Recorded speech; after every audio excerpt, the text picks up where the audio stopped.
Hello, everybody, and welcome to the Atlaran Adventuring Company. I'm your Dungeon Master, Taiylor Wallace, and joining me, I have Astrid tonight. Hello, you can find me basically everywhere at Astrid K Writes or my website, astrodnight.com. I'm not holding up the book this week because Koop's just It's going to already put on it the on screen. the screen. So, yeah, I wrote that book. It's a book, and it's about D&D, and it's about being sad, but maybe being a little less sad. We need So to go teach you how to check market your it out. books. I can't. I'm hopeless at this point. We'll write you a script, Please it'll be fine. also, please buy my book because I just quit my job this week and I really need money. So bye. We also have Blake Wolfe. Hi, I'm Blake Wolfe, and I'm going to market my book as this way. I'm everything you've ever wanted. So buy my Whoa. stuff. I don't know. All you ever wanted was Am werewolf I dick. original? Yeah, exactly. Yeah. He is No, everything you want.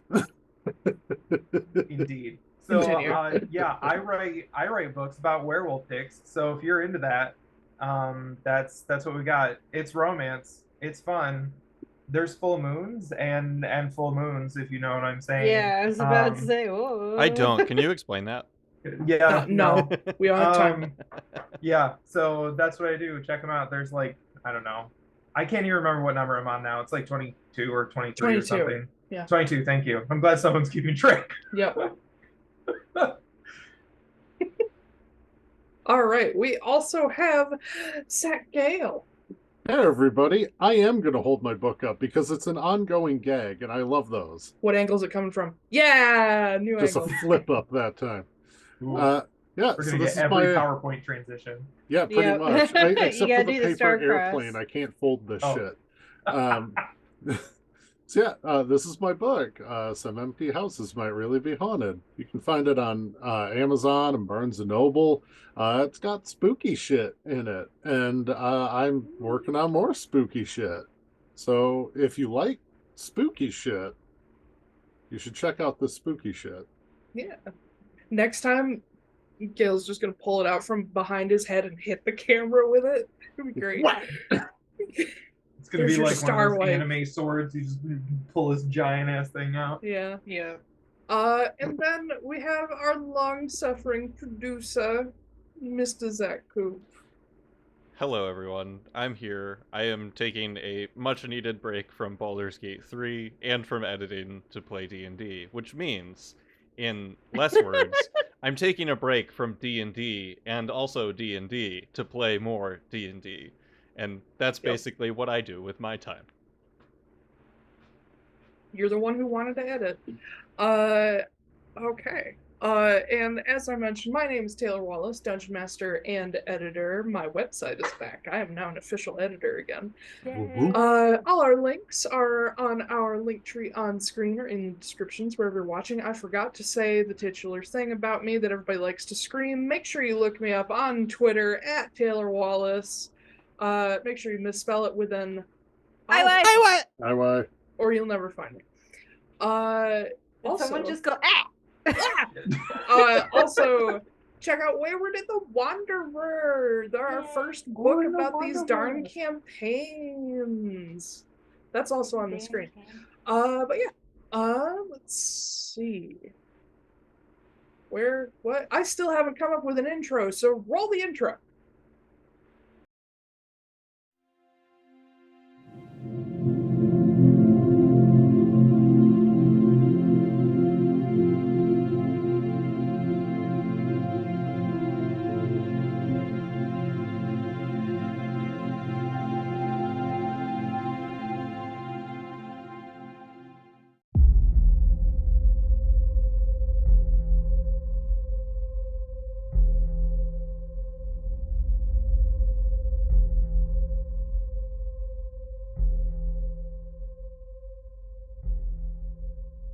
Last time, you guys were spending some time inside the Clarion Basilica Library, looking up all manner of information, from things about ley lines and paranormal activity to rituals and what the fuck is up with those dolls. You found a book called Effigies of the Dragon Gods that gave you a vague idea of what the fuck is up with those dolls.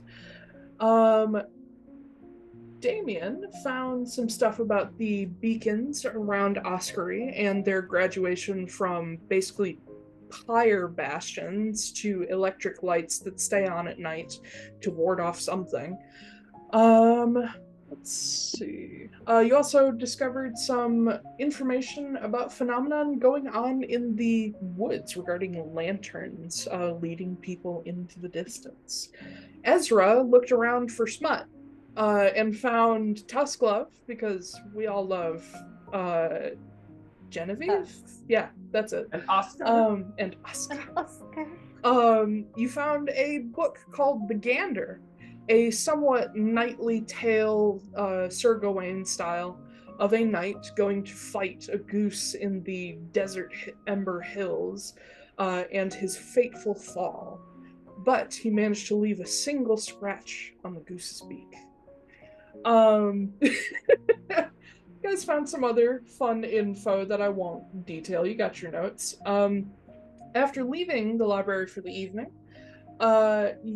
Todd took a second to investigate one of the dragon mosaics in town, and nonsense ensued as a nearby dad tried to shoo you away and fell on his ass.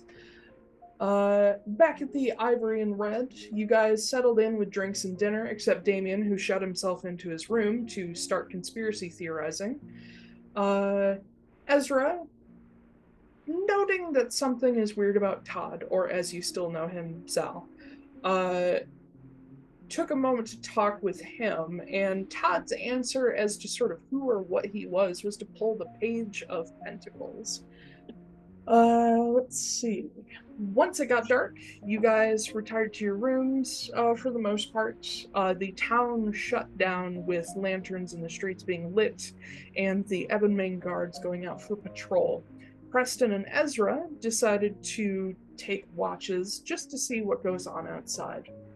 Nothing much happened until about midnight when something broke Ezra's vision looking at the lighthouse, after which the light itself seemed to become manually controlled and started searchlighting across the sky.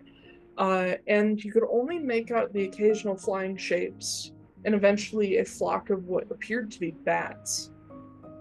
By the time Preston woke up, he found that his window had been left open by Todd, who escaped out the window and decided to knock an iron chicken off a wind vane and take its place, because Todd is good at stealth. And Todd fell asleep up there, while Preston watched the rest of the night seeing these shapes in the sky, and eventually around 3 a.m., the lighthouse resumed its normal rotation. Where we continue, Preston has closed the window to his room. Would and Todd, what? Can I make a very quick retcon? Maybe. Were those creatures and stuff flying like within 60 feet of my window? No. Okay, never mind. Oh, cool. I'm fine then. No, they're out over the, mostly out over the edges of town. Okay. But yeah. So it is a little past 3 a.m. The lighthouse has resumed its normal movement, and Todd is asleep, perched on a wind vane, facing north. Or, well, wind vanes don't really fit. Yeah. Whatever way the wind has turned. Whatever. The compass stays static, but the arrow turns. So you're just slowly back and forth. Perfect. Yep. I like it. And enjoying a very dangerous sleep. I feel like this needs to be like the matching group tattoo that the party gets, which is just it's just like black ink, very simple. It's like a weather vane with a chicken on top, but the chicken has a wizard hat on. Yeah. Mhm. Yeah. What was that, did a Ash? little What doodle. were you trying to do? It's a gnome. I thought you were But holding his- up an ice cream He's cone. so I yeah, know. He's so blown out. It won't like there. That's barely better. I know. Todd, Yes. what's your passive perception? Not great. 11. Should have thought about that before you slept on a roof. No, I don't care. I have stealth as a chicken. It is true. Go ahead and did you roll me a stealth check last time? I don't Nope. remember if you did. Go ahead and roll one. No, I have not. You do have advantage because you are technically pretending to be a parentheses iron chicken. Yeah. Okay, that's gonna be 23. That's right. Okay. In the meantime, Preston, you have closed the window to your room, and you are just chilling, waiting for the sun to rise. It's getting closer to 4 a.m. You've seen the shapes outside disappear once it passed about 3 a.m. Not on the dot, but close to. And you've been watching guards and these strange 10 to 14 foot tall armored figures move around the city with their green lanterns and the occasional greenish streetlight as well. Is there anything you're doing during this period other than just watching? No, I'm just observing at this point in time. Okay, roll me a perception check.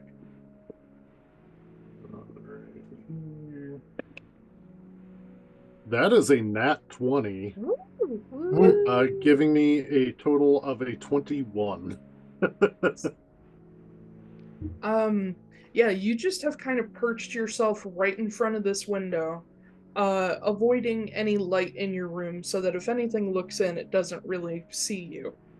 You still have an alarm set up around your room that will only let you and Todd through.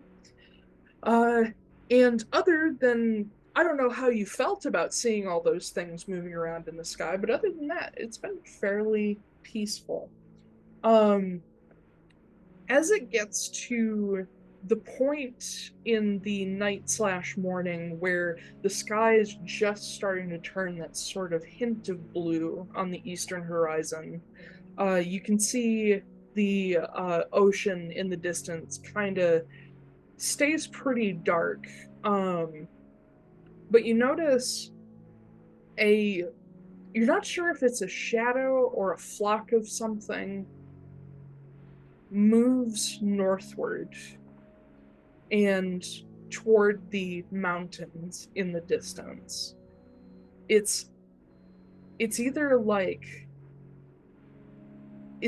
lot of very small things. What in the world is happening? Are you just doing sunup behind you? I'm trying to fix my lights and it's just not fucking working. Okay. So excuse me. Yeah, the way this thing moves, it sort of hovers over the ground. So at a distance, it almost does look like a shadow. But whatever it is, it moves off toward the mountains and eventually completely out of sight. Once the actual sun itself peaks above the horizon, you start to see the guards out in the streets heading westward, back toward the Black Abbey. And whatever those large figures were, you don't see them anymore. You don't know where they went or, where they might be going back to. But it's about when the sun completely rises above the horizon that you hear a distant sort of pleasant pealing of a bell. It's not like a normal church bell. It sounds like a carillon bell. And you hear multiple tones, which is coming from the Clarion Basilica. As soon as that bell starts ringing, you hear Todd on the roof. It's just like, ah! No, he's not even doing it right. He just screams. Okay. Yeah, I'm gonna say I know roosters who do that. That probably startles Preston. It's literally the Wilhelm scream. Yeah. Or one of them, yeah. One of them, yeah. Have you seen the videos of the huskies who Who can't just like, Yeah, exactly that. Yeah, that's what's happening. Yeah, that probably gets the attention of a few people who are out early in the morning, like the stevedores who work out on the docks. Preston, you'll also see that the Kilkelly ferry starts up its engines.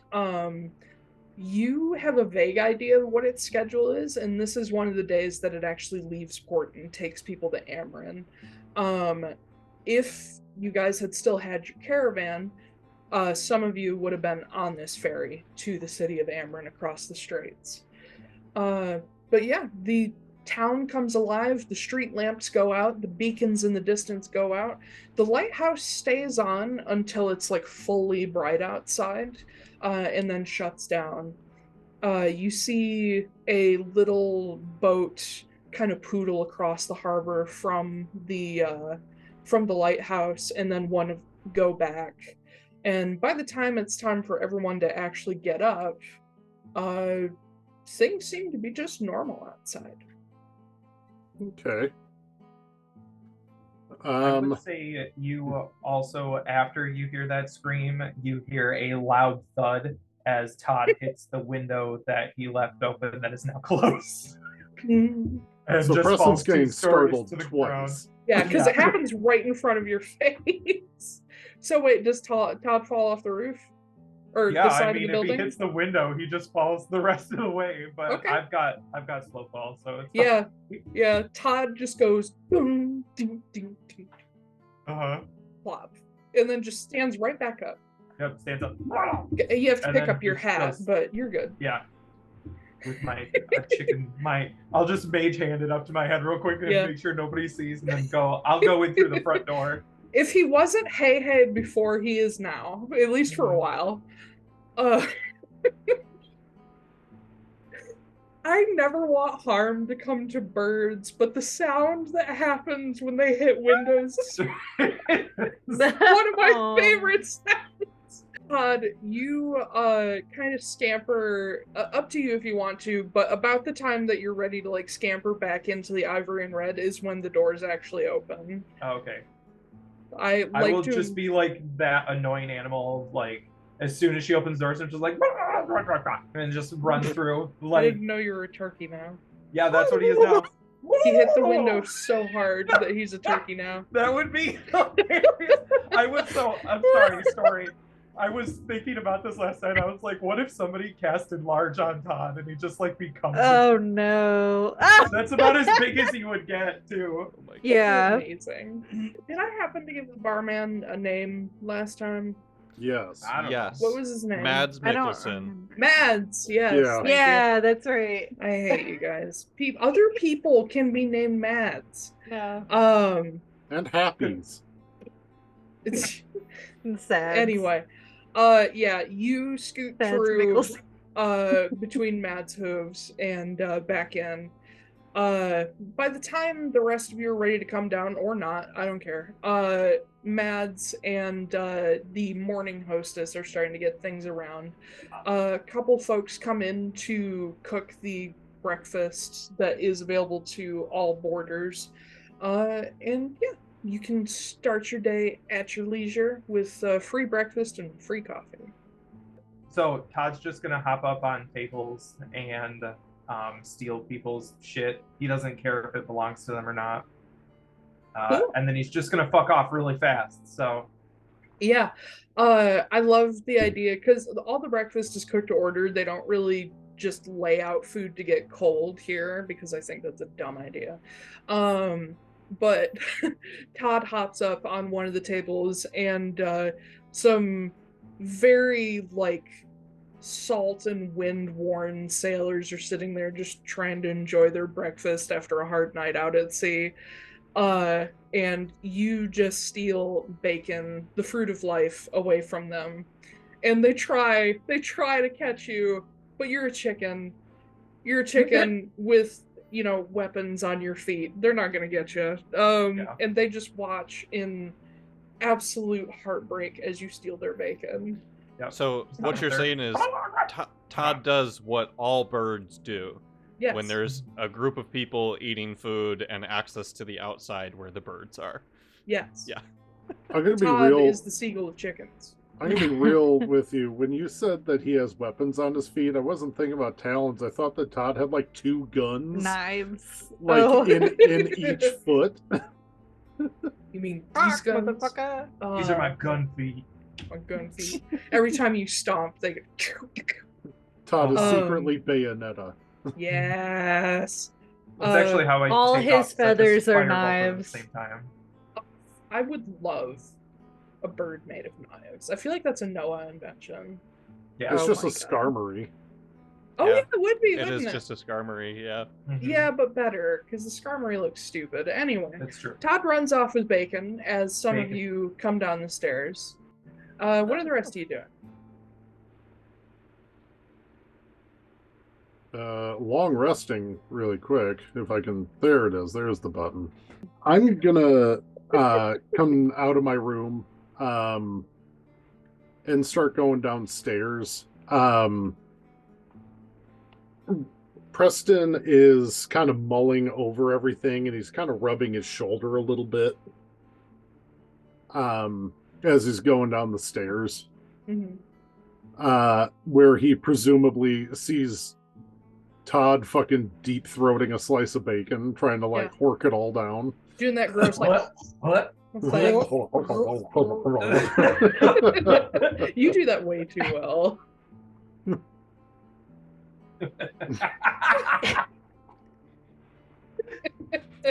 I didn't know what else, Continue. how else to react to that. Continue. That's staying in the video.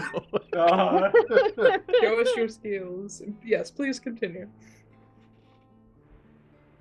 Well, yeah, where'd you go, as- there, buddy? Sorry. Yeah. Todd doesn't respond. He just horking down bacon.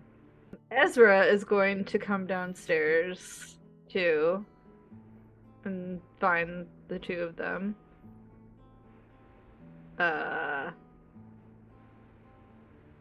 Good morning, Morning. everyone.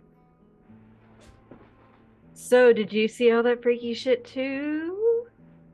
Some of it. Hmm. It kind of, well, largely stopped after about an hour of me being Okay. up. Oh, that's Yeah, I got up at 2, so It started about midnight, from my estimation. right, Damian so- starts trudging down the stairs at this point to get with everyone else. So like midnight to 3, Yeah. right? Did you happen to see where the these big guys came from? No, I just saw Flight of the Valkyries, essentially. The freaky little Dementor things. Yeah, those. So I saw a Harry Potter now canon in Atlaran, apparently. Yeah. what? That was Flight of the Valkyries. That was Ride of the Valkyries. Didn't you say Dementors? Yeah, I said Dementors. Yeah. Oh, okay. Taiylor, I also don't think any of that could be heard, so it just kind of looked like Oh. you were sitting there going, which is Yeah. accurate. That's correct. That's fine. Yeah, I Can couldn't we hear any say- of that. So canon, Harry Potter exists in Atlaran, but it was No. written. No, hold on. But it was written by Christmas, and he got rid of all of the problematic shit. there you Yeah. go. There'd be I like it. nothing left. That's true. Because you'd have A to get tiny rid of bit left. England. That's true. Oh, Oh, That's true. it was set in the Fey All right, realm, well, that's so gotta be actually cut it's from- more Yeah. problematic. It's Ah. more problematic. I did see the like, you know, either big shadow thing or like a bunch of little ones kind of like glide over the ground and head up to the mountain. So probably the same thing from the other night. yeah. I'm also very concerned about the lighthouse as well. Just because it seemed to stop and stay in place for quite a while these things were floating around. You mean like how they were using it as like a spotlight? Yeah. I mean, it was trying to follow something, but kind of wasn't keeping up super well. Yeah. So I'm just like, I don't know what's up with that. Probably using it to try and keep track of it, help the troops on the ground with it, trying to see it. Maybe. I don't know. Damian, what do you think? I think the fastest way that we can figure anything out is to just go to the volcano. All right. I didn't pack my my hot shoes. So gonna get a little toasty up there. I don't think it's active. Oh, well then, yeah, we'll be fine. We'll probably just die from monsters. Well, the quickest way to get there would be to just let them take us in the middle of the night. We know that people have survived being taken before, so I imagine they're killed later. Do we want to risk that? I mean, like... with the swarm of things, it could also be that they're getting torn apart while they getting carried. Yeah, I had a thought about that actually. Shen Chao's arm had been removed, and I'm starting to wonder if he attempted to do that to protect himself in the same way that the people here and the church sacrifice pieces of themselves for protection. But clearly it didn't work. Nope, it was a big call. Yeah, I don't think that if we do get caught up with any of these creatures, that just choosing to sacrifice part of ourselves is going to offer us any kind of protection either. Probably not. Well, do we know about how long it might take to walk up to the volcano or something like that, rather than, How far does the Also, volcano seem? The volcano, which is one of the closer mountains to town, on foot would probably take you a couple days, especially considering there are valleys that you have to deal with. Like, it's not just a straight shot. You got to go over some hills and then some smaller mountains and then all the way up the damn thing. If only we knew someone with familiarity with the area that was known for routinely taking people, groups of people, back and forth through Oskory and the surrounding area. Like a tour guide? No, like a caravan master, like Shen Chao. Well, he's... Honestly, it's too bad we couldn't fly. Because they'd probably be quite a bit faster. I look at Todd and I just say, how about it, little bud? You want to try and fly us up the mountain? Todd has kind of settled down on the table and is just sitting there listening to all you guys and taking this in because he slept through all of this. Yeah. So yeah, this is all new information to him, but he's just stealing things, food from your plates and stuff. Do Preston and Ezra reveal like everything that they saw, like the lanterns and the giant figures walking through the streets and stuff like that? Yeah, I do. It seems like there's some sort of light source that's used here in town, specifically both the lighthouse and the beacons and these lanterns that the Ebon men carry around, and whatever these other figures are that they let loose during the night. But there's also there's stories of lanterns appearing in the woods outside of town during the night, and those started cropping up about the same time as some of these disappearances. It makes They did not. They were before? They had been going on for a long time. Okay. my They bad. got more intense When the in the disappearance- last decade. Okay, gotcha. Disappearances started about 20 years ago. But they started picking up very recently. So would it make sense to say that the lanterns started increasing at the same time that the disappearances started increasing? My God, I'm sorry. One more time. That's Titan's okay. being crazy. Would it make sense to say that I don't have the timeline up in front of me right now. Would it make sense to say that the lanterns started increasing when the disappearances started increasing? Or are they far enough apart that it seems kind of unrelated? So on the timeline of things,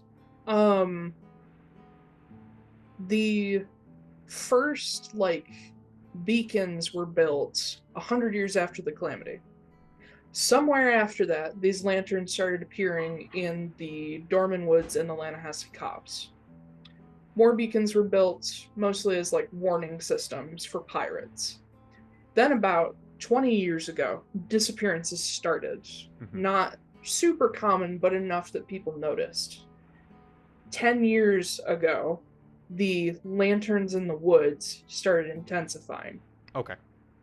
In the last year, the disappearances started intensifying. Gotcha. Okay. Now that I've got the timeline, let me just reverse. The lanterns did not start appearing when the disappearances started happening, but there are I think that there's some sort of society or civilization or community, whatever you want to call it, in the forest that is potentially using these lanterns for protection as well.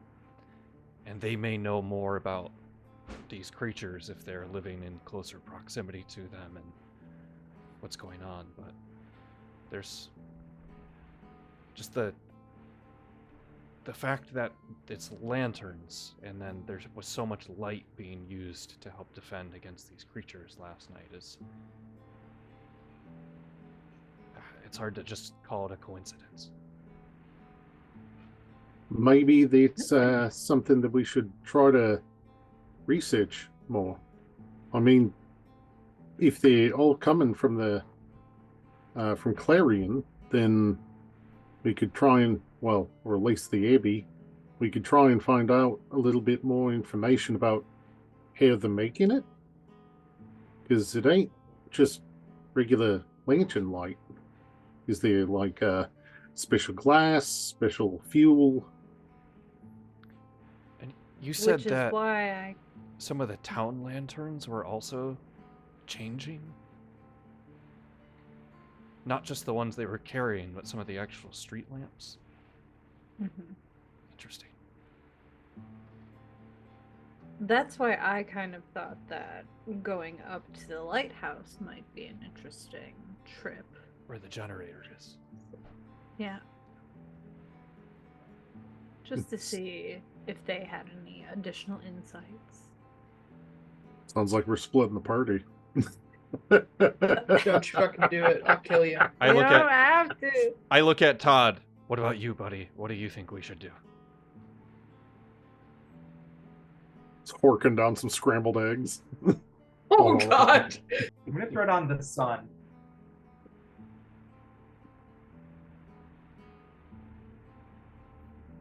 Well, that doesn't Which is- help, because it's all just fire. That's a vote for the lighthouse, I think.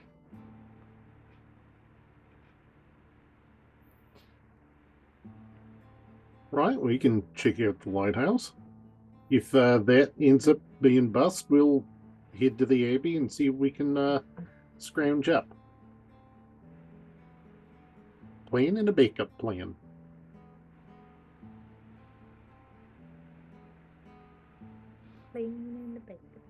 All right. To the lighthouse. So, are you doing anything before you head out? Are you getting breakfast? Are you Well, I assumed Oh, we I've were been eating eating breakfast both. while we Yeah, were I thought- talking. Yeah. eating and Same. talking? Got it. Got it. Damian just puts a bunch of egg yolks into a glass of orange juice and Ew. gets his protein. Ugh. I'm kidding. That's not what Damian eats for breakfast. Eggs and acid. Damian Just- needs- He's One- French. He understands food. Eggs Mixing and eggs asses. Mixing eggs into orange juice is basically just making mayonnaise, and that's disgusting.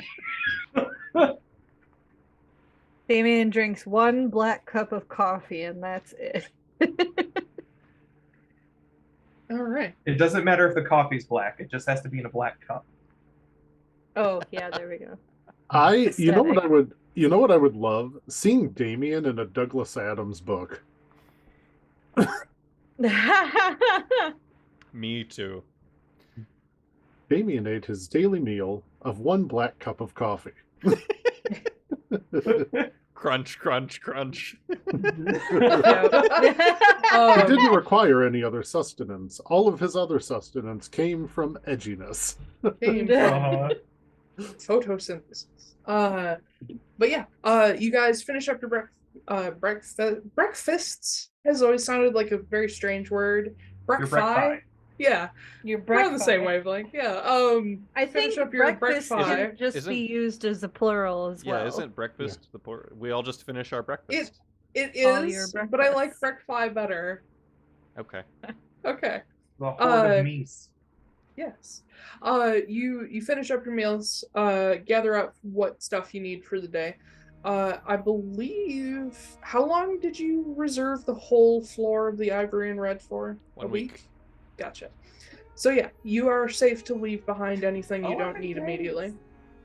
11 But you head out of the Ivory and Red, which is very close to the edge of the harbor.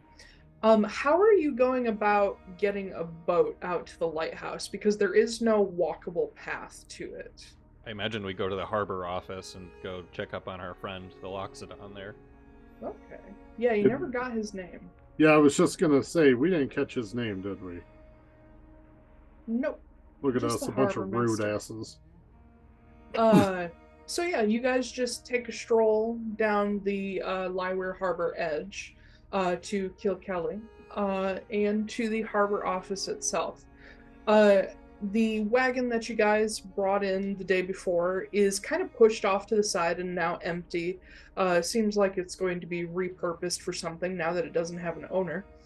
And you see that the harbor office door is standing open, and you actually see the Loxodon standing out in sort of an open square that has like this little statue of a ship like up on a wave, like a crashing wave, like it's curling over. Standing next to it, he's got a ledger in his hands that's like sized for a Loxodon. And he's got a pen in hand. Before we really get up to them, I'm gonna just give Preston a quick nudge. Yep. He appreciates your presence here, so try to chat him up a little bit to get us a vote. Racial Oh, yeah. bias. Oh yeah, didn't Hey, think that it'll be a problem. It's Oh, true. yeah.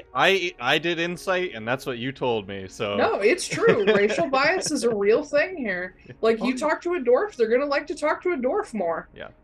Side Oh, yeah. note, before Preston does that, this will be a very quick tangent. Baldur's Gate 3 has so many different dialogue options you can do based off what race, class, background, subclass you pick. It's amazing. End tangent, we'll continue, but Cool. Yeah, you guys head up to him. He's got this ledger in his hand with a steel fountain pen, and he's speaking to yet another just wind-worn, looks like he's been out at sea for weeks, sailor, taking notes as this guy describes a shipwreck to you. And you can hear that the sailor is like, it sounds like he's coming off of being angry and now he's just upset. And you catch the sort of end of the conversation as he's saying, I don't understand the fucking use of a lighthouse if it's not gonna, shine out where we can see it. There's no fucking point. And the harbor master sighs, sort of collects himself, puts on the customer service, facade, and I says, understand your frustration. he says, My friend, I understand. I really do. But the lighthouse serves two purposes. To help ships come in and to protect the town. Now, protecting the town is a little higher up the list. And the sailor starts to argue, but he sees people approaching, and he sort of cans it for a second. He's like, well, then I expect that the harbor office is going to pay for my fucking ship. And he turns on his heel and he walks away. Well, that didn't seem like it was very productive. As he's walking, are we on a dock? No, you're standing on like the built-out stone harbor side area. Like you're on solid ground. Okay. So he's not near water or anything? I mean, it's within sight. Yeah, but he's not like walking on the edge of the dock or something. No. Okay. Never mind then. I'll leave it alone. Okay. About to fucking I was about to do man. Karen patrol, but that's fine. I mean, can you blame him? But I mean, maybe. The harbor master closes his ledger, tucks it under his arm, caps his pen, and turns to all of you and says, "That is occasionally, not often, a very dark side of a multi-use lighthouse." And he's like trying to force a like friendly smile, but you can tell it is also kind of horrifying to him. He says, it happens occasionally, very rarely, but when it does, oh boy, it is not good for Oskory. But we've got it handled. We managed to get some people out there to help them. Nobody died, so that's the major thing. How can I help you folks this morning? Well, first, I'm so sorry. When we met yesterday, I didn't get your name. I literally just said you guys never got his name, and I did not pick a name. Oh my god. Hold on. Gerald. It's Gerald. Gartholomew. No! Bartholomew. That is not at all the naming convention for Loxodon in my world. Humperdinck. Sir Trunks-a-lot.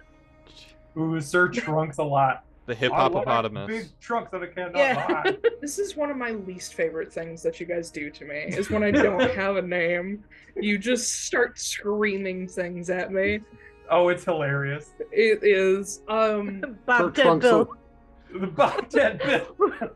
That's what how I you know call people. it. Yeah. the harbor master says, "Oh shit, I didn't ask any of your names either." And he kind of extends like his big like meaty hand out to you, Preston. Says, "My name is Kiona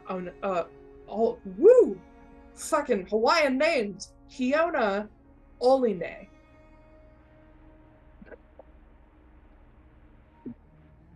I'm not going to remember that.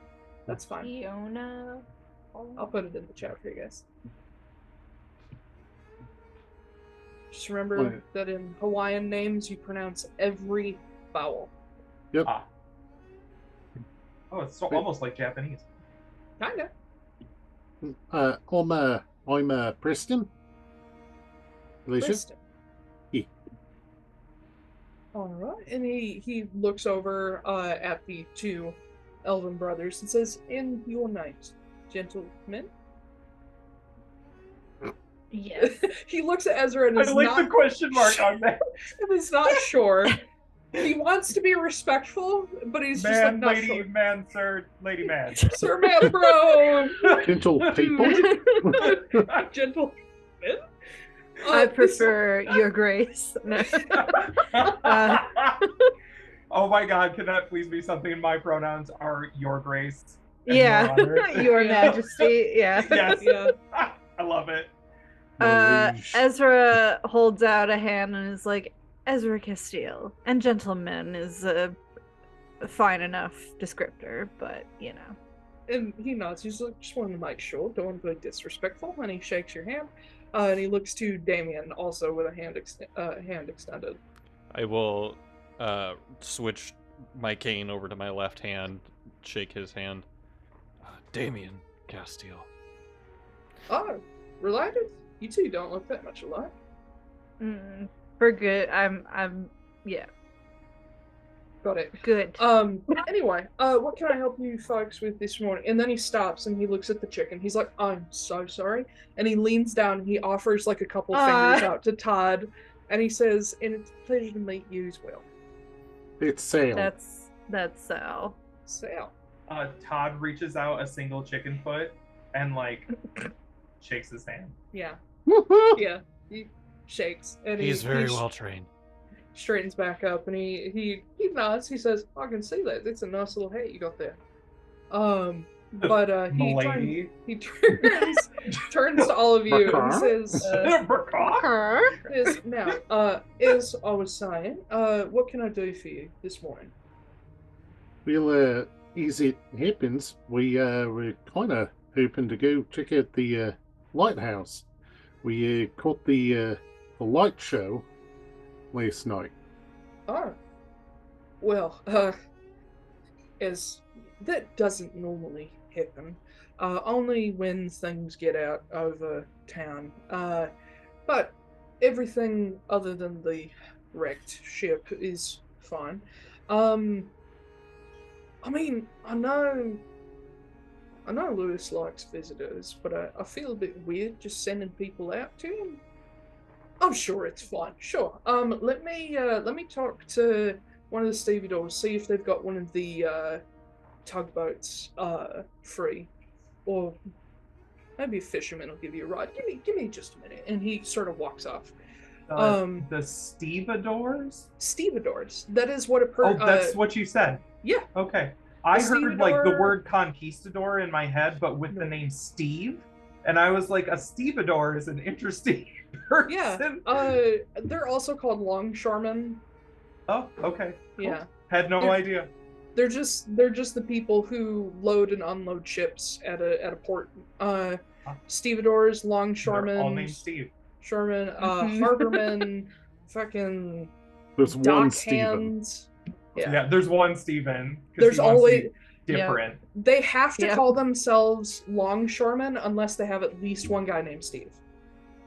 Yeah. That's fair. But Steve and the Stevedores. Great band. If there's a no one, he's a short shoreman.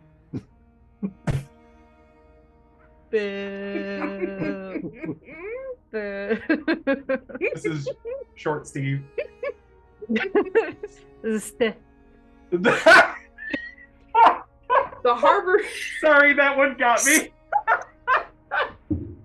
That took a second. He goes off to go find you guys a fucking ride. Jesus. It does not take him long. Is there anything you guys want to do in the 15 minutes he's gone? I'm just waiting for him to get back Okay. and thinking about what we're going to be asking about. I would like, and I'm prepared for a name for the lighthouse keeper. You said Lewis. Yeah. How full name. do you know about how long it's going to be to get to the lighthouse? Do you ask him that when he comes back? Yes. Okay. Yeah, it does not take him long at all. You guys would have noticed that the people of Oskory are generally kind of friendly. A little, cagey with outsiders, but generally, not Mana's levels of friendly. So a small religious community is what you're saying. Yeah, really nice. Not Midsummer. Really nice until you tell them Tiamat's not real. Oh, so we're talking Holland, Michigan. Got it. Oh my or gosh. any other smaller town in Michigan, Saranac. But anyway, Kiana eventually comes back, and you see sort of scooting along behind him is a halfling with kind of a beer gut going on, and he's got the knit cap, and he's got a length of rope over his shoulder, and is this a bunch of this is not Steph. And overalls that you would see a fisherman normally wear. Kiona steps up to you guys, And he says, Will, found you guys a rod. One of the fishermen is about to go out for the day, and you can easily get a rod back from the lighthouse. People are passing by all the time. You just got to wave at somebody. It's sort of a community thing. Anyway, he'll take you out there, drop you off on the platform, and the wiki out there, Mr. Pendry, well, Captain Pendry, sorry, he will give you guys a tour. He's normally just doing chores during the day, so I'm sure you'd brighten up his day. Just like he brightened up the night. I suppose so. But Kiona turns to the little halfling and he says, "Thank you again, Amar. Really appreciate it." And you see he gives him like a silver piece, which is not that much. But the halfling nods, looks up at all of you, looks at the chicken, which is like a little over half his height. And he says, "All right, come on, get aboard. We gotta shove off. I got work to do." Ah, a kindred Right. spirit. Yeah. But he Ezra will... kind of mumbles like, "Oh, I'm getting right to it. Okay, skipping dinner altogether. Let's go." Do you say that quietly enough not to be heard? I don't know. I think he just is like, "Oh, okay." Hold on. You know. As you guys are like 10 feet into the walk, and Amar stops, furrows his brow, and turns and looks up at Ezra. Because Ezra's kind of tall for a moon elf. Yeah. And Damian's even taller. Amar is like 3.5 feet. Little over half your height. And he looks up at you, looks you up and down, shrugs, kind of nods, and continues on. God, it's canon that Ezra's into halflings. Ezra's into everybody, Just man. like Gwen was into That's fair. humans. Most of the things out here in the harbor, these black shapes that you see, are piers, so they're stone. There are smaller wooden docks that sit between them, and Amar leads you down one of the smaller docks to a steam-powered little fishing boat. It looks like it's got room for maybe like 4 or 5 people to work aboard it, but if you're halflings, you probably got room for like 8. And you see he does have a crew of a couple other halflings, a dragonborn, and a tiefling aboard. His crew is already getting ready. You can see that they're net fishermen. They have a bunch of tools made specifically for like retrieving nets and buoys and that kind of thing. As you guys approach, seeing all of these people in like the rough overalls and the knit caps and the heavy gloves and gear, you look very out of place. What the fuck? Go away, ads. You look pretty out of place to them. But they don't really say much to you. Amar is kind of the only one talking to you guys as he gets you across a little gangplank and onto the boat itself. There's really only standing room in amongst all their gear. So he kind of shoves you guys to the bow, but keeps you like off to the side so that he can see from like his steering column. And you set off a moment later as they were already ready to go. The Llyweir lighthouse is definitely not the biggest lighthouse any of you have ever seen. It's probably standing around 5 stories above the actual sea level. And you can see on the north and south side of it, as you get closer, there's these big rings of metal that sit just at the surface of the water. So anytime water like splashes over the edge of the ring, it falls into some kind of hole in this ring. You're not sure what that's doing. But as the boat draws near to the lighthouse edge itself, it has sort of a small pier that sticks off of it, following a bunch of rocks that stick up out of the sea. As it draws near, Amar sort of, if you can Tokyo drift a boat, that's kind of what he does.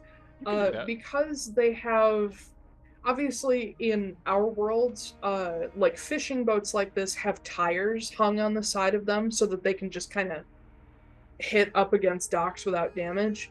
In Atlaran, the sort of stand-in for that is usually also like just rubber, they almost look like pillows or rubber guards that are stuffed with just random material that they have on hand.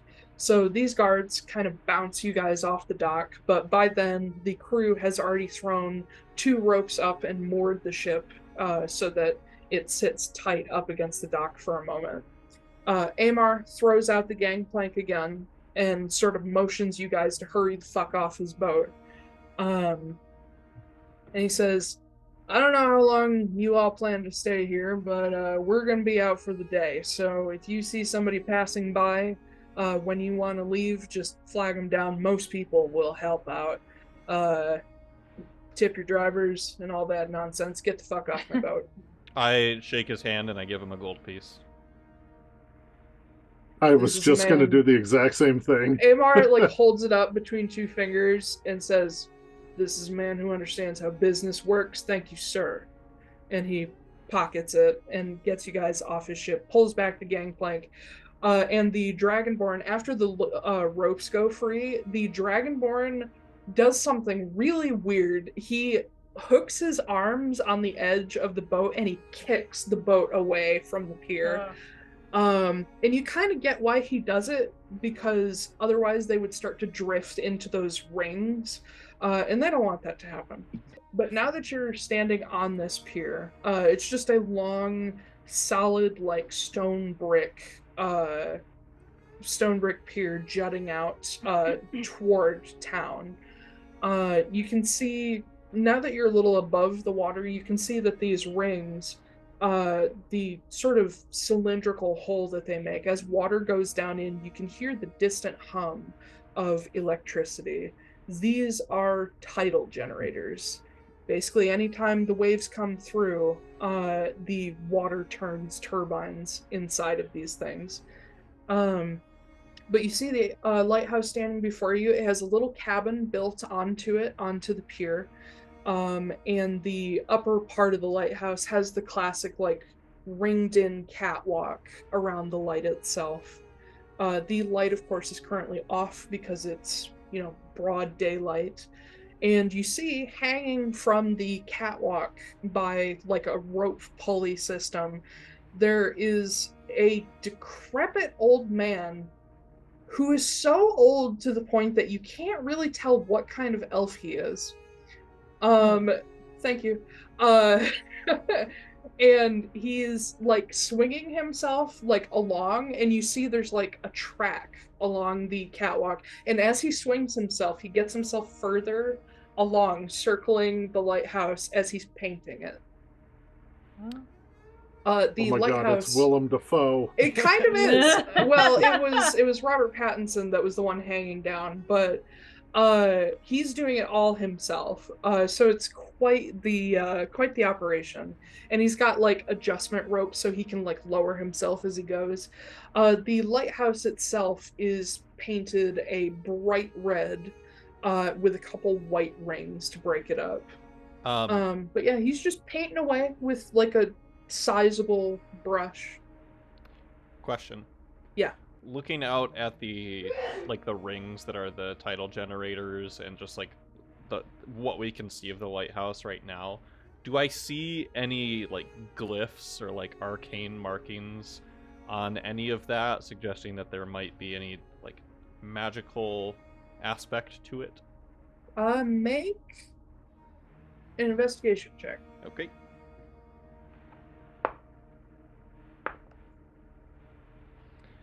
19. 19. Walking down the pier to actually get closer to it, you can kind of see into some of the inner workings, and tell that these generators are fairly old compared to, most machinery. Being in the ocean will definitely age metal faster.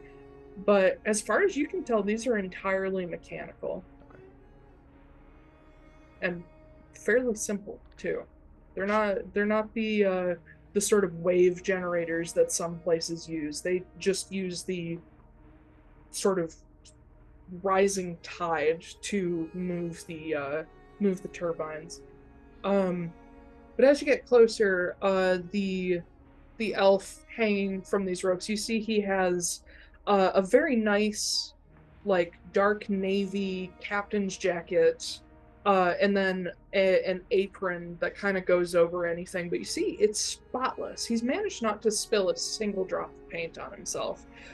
He has very nice polished shoes, dark trousers, and he does have like the peaked cap, but it's kind of tilted back a bit, and he's sweating a little bit as he goes. Got his you can see that at one point he finally like gets tired of being hot, pulls off the apron, pulls off the jacket, folds it up very neatly, like military neatly, and like sticks it next to him and continues painting. But yeah, if you want to imagine Willem Dafoe as an elf, that's kind of what he looks like, just really decrepit and ancient.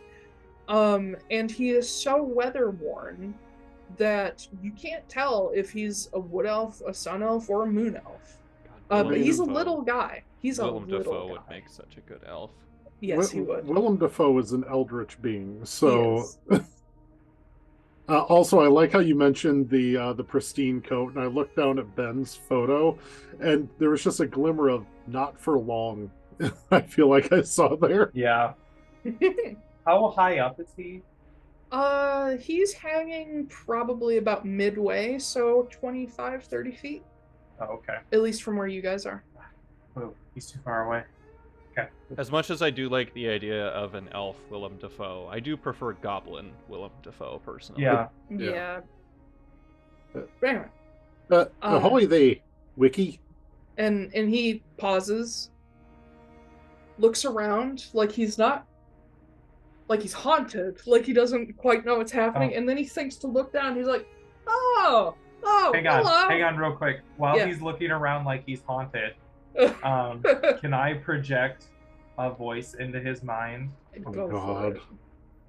And what would it be? What would scare sailors? Oh, you know what? I'm gonna project a haunting melody into his mind. It's just singing Jolly Sailor Bold, like in an off key. Nice. Yeah. Yeah, in like a really like minor but off as well. Yeah. I love it. In a slightly masculine but feminine voice. I like it. He hears this. So before he greets you, he hears this and stops. Looks down at the rocks underneath the lighthouse. He says, "Shut up! You're dead!" I'm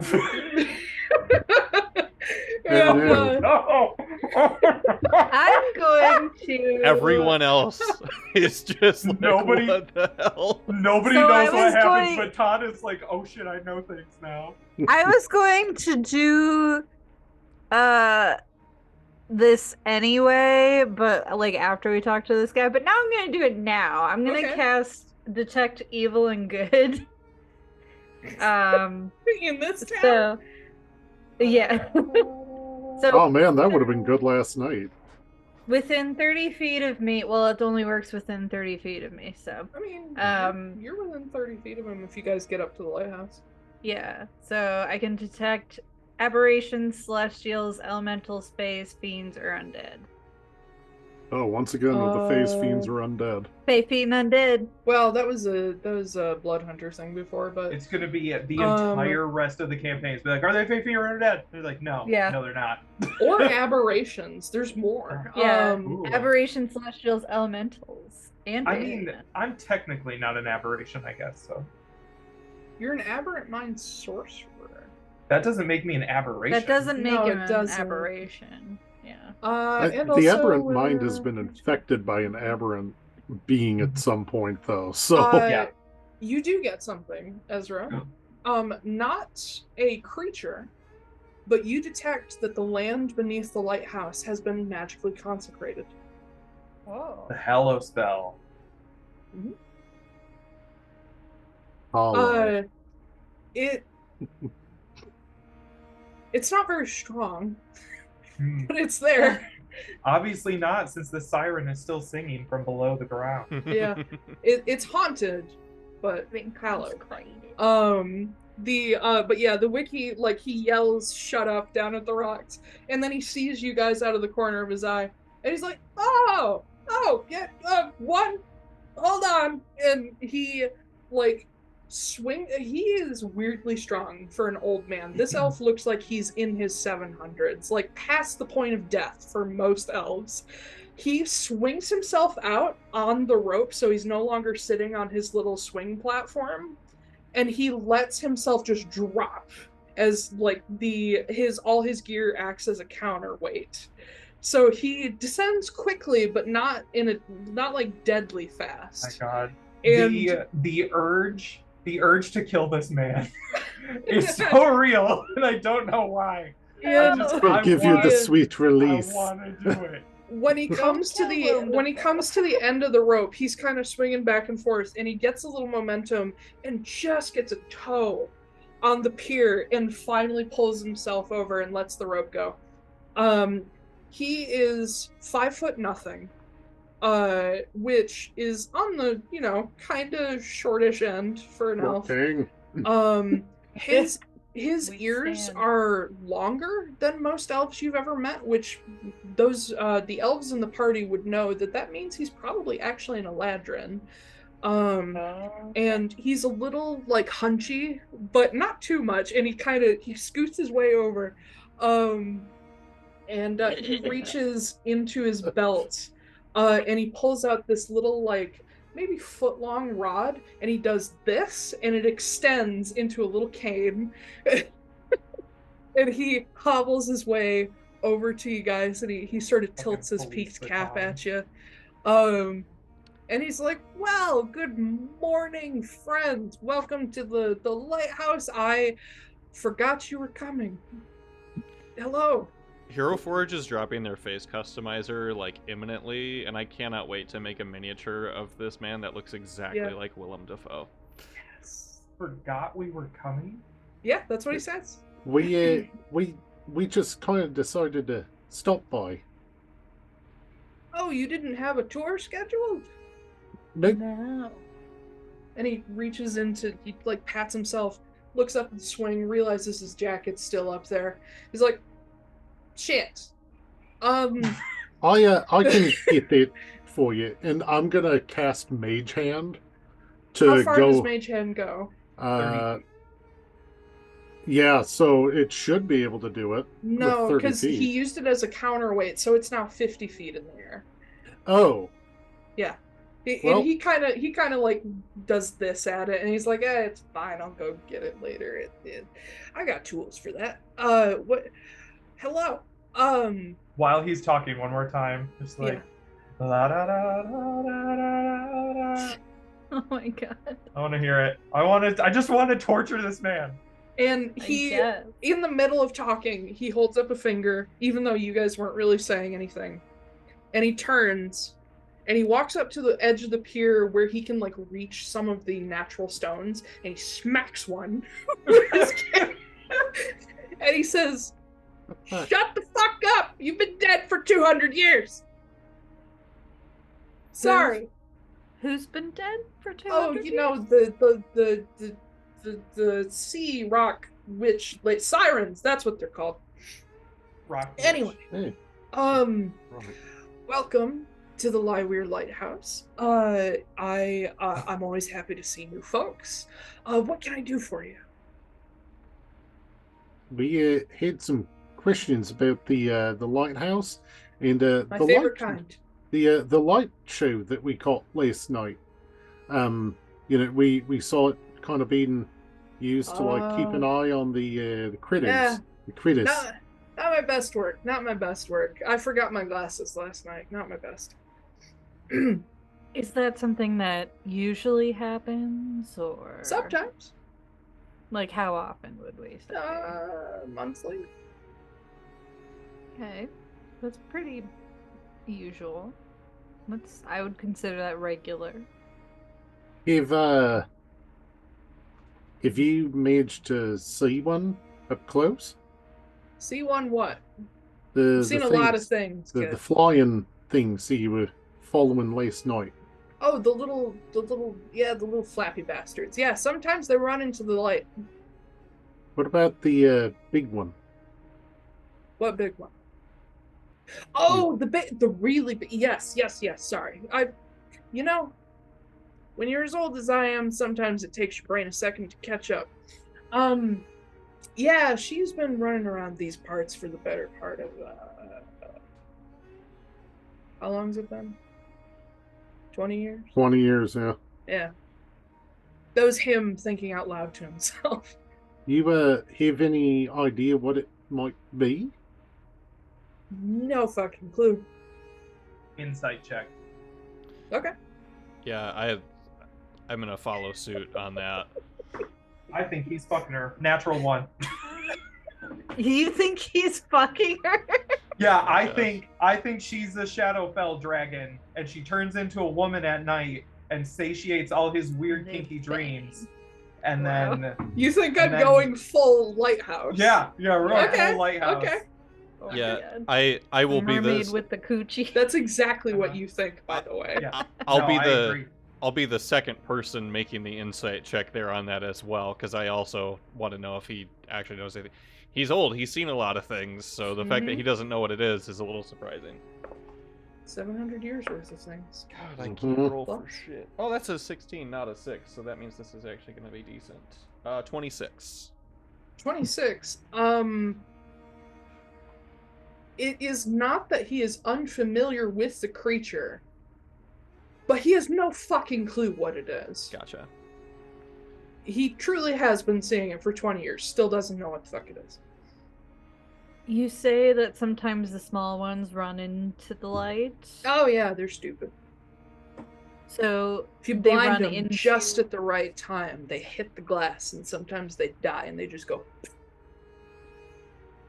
Are they attracted to the light? Because it made it seem like they were put off by the light. Yeah, well, they are. But if you have, so there's this fun thing you can do. So if you have the light pointed away and you see the swarm and they're coming at you, you swing the light at them just as they get too close to pull up, or just as they get close, and they're so blinded that they don't know to pull up, so they just hit the lighthouse. It's great. I've counted, Okay. I think, 4,074 in the last 20 Jesus. years Christ. that I've gotten that way. It was great. My best year, Specific. 435. Best year. That sounds fun. It's great. So fun. Can we take a look at the actual light itself? Is that Oh part yeah, of the sure. It's part of the tour. Oh yeah. Yeah. I mean, we can just actually start the. Allow me. And he like tips his cap and he goes and throws open the door to the little cabin. This is a very eccentric man who has watched a lighthouse for What? most of his existence. He seems and, really normal to me. He throws open the door and it immediately goes into like, so imagine like a New England old-timey style like little cabin with its little kitchen and its iron range stove. He does have electric lights in here, but it doesn't look like he uses much other electricity. He's got like a little table with 2 chairs on it, or on either side of it. He's got like some paintings of like actual ships, like historical ships sitting around. He's got models of like famous lighthouses and ships around. And you see in one corner, there's just a not insubstantial pile of wood shavings next to a bunch of weird little like hand-carved wooden figures. Some of them are animals, some of them are like little boats, some of them are people. You don't know what he's up to. Taiylor, quick question. Yeah. Is there a doll? And also, does he appear to be missing a finger or anything like that? Good questions. Though that's easy to tell. He does have a like painted wooden figure sitting in one of the windows of the cabin. It is painted to, it doesn't look like him, but it looks like just someone in his same uniform. So he's got that, and then you will notice that he is missing the pinky on his right hand. So he's not a Brotherhood assassin. Got it. All right. No, wrong finger. But yeah, he shows you guys in, and other than the pile of wood shavings, that it's like, God, how long has he been carving that pile has gotten that big? The But we rest lost of the the cabin, finger. the rest of the cabin is like, for lack of a better term, shipshape. Like, very clean. Everything is organized. And then that lets into a tiny den with like a little wood stove. With like a couple comfortable old padded chairs. And then that goes into a teeny tiny bedroom that you see has 2 sets of bunk beds. So room for 4.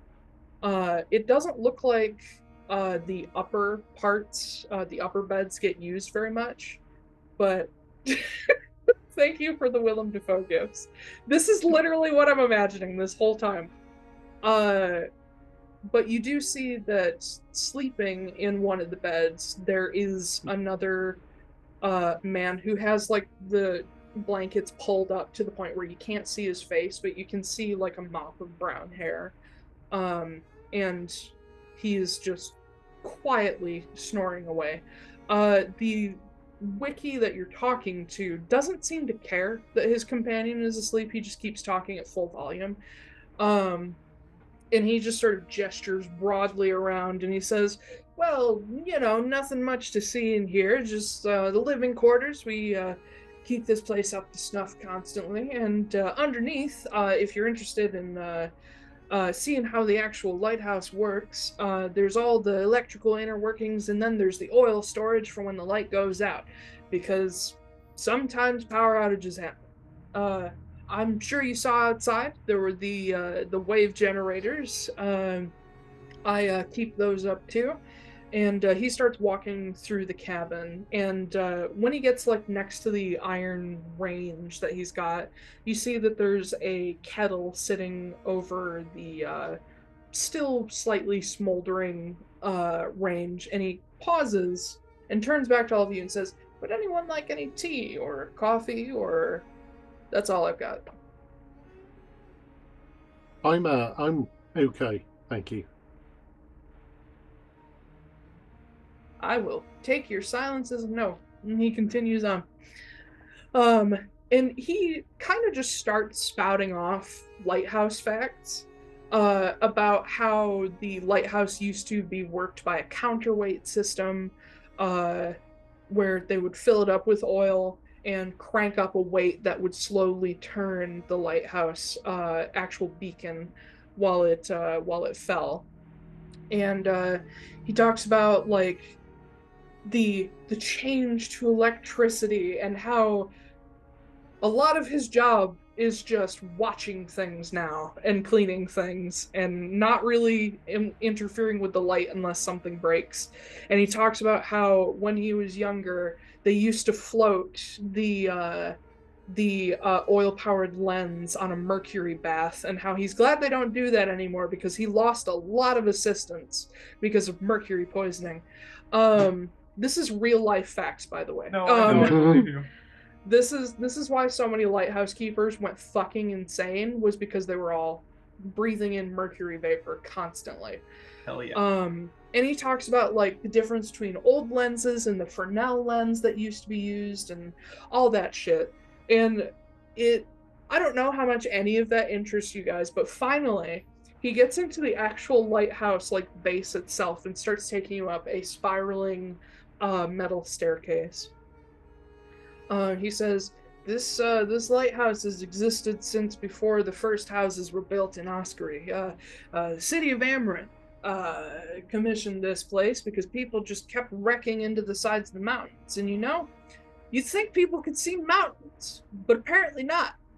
And he sort of shows you guys like where old equipment still is, kind of on display. And finally you get up to the actual light chamber itself.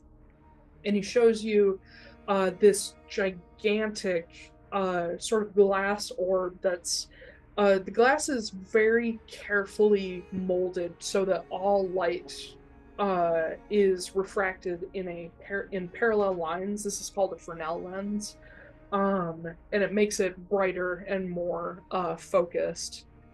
And he just kind of gestures proudly to how clean and perfect everything is up here, despite signs of age.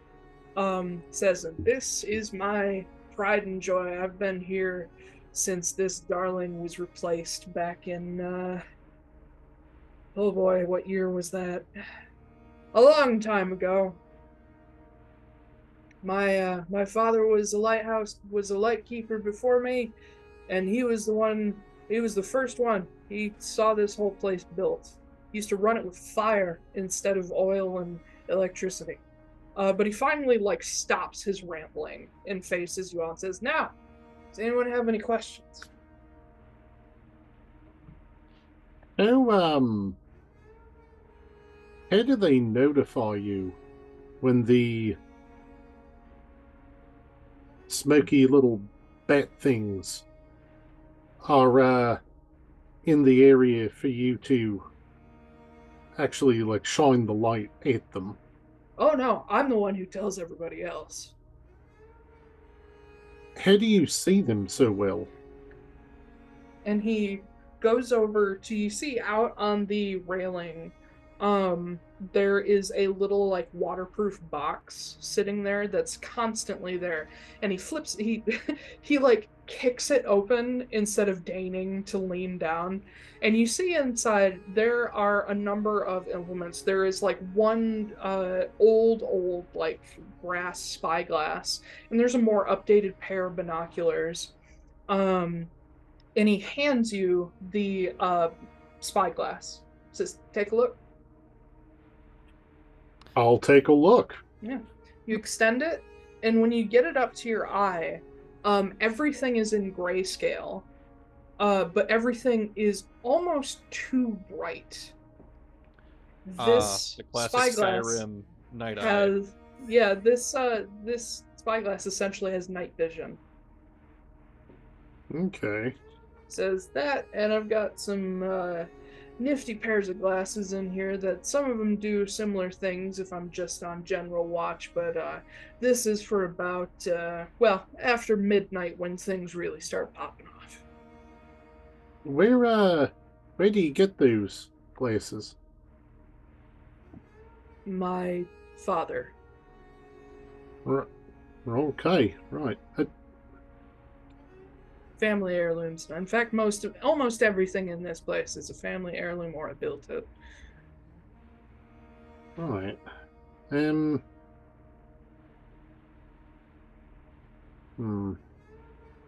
While Preston is contemplating, Damian goes over to the lens and just kind of starts examining that. I know Fresnel lenses by default already kind of look very arcane. Look With really strange. yeah, right. Mhm. Am I noticing anything on there again, looking for arcane sigils, Investigation glyphs, stuff check. like that? Can I, while I walk by Damian, give him a Ooh, little that's good. tap on the shoulder and give him guidance? Sure. Oh hell yeah. 31.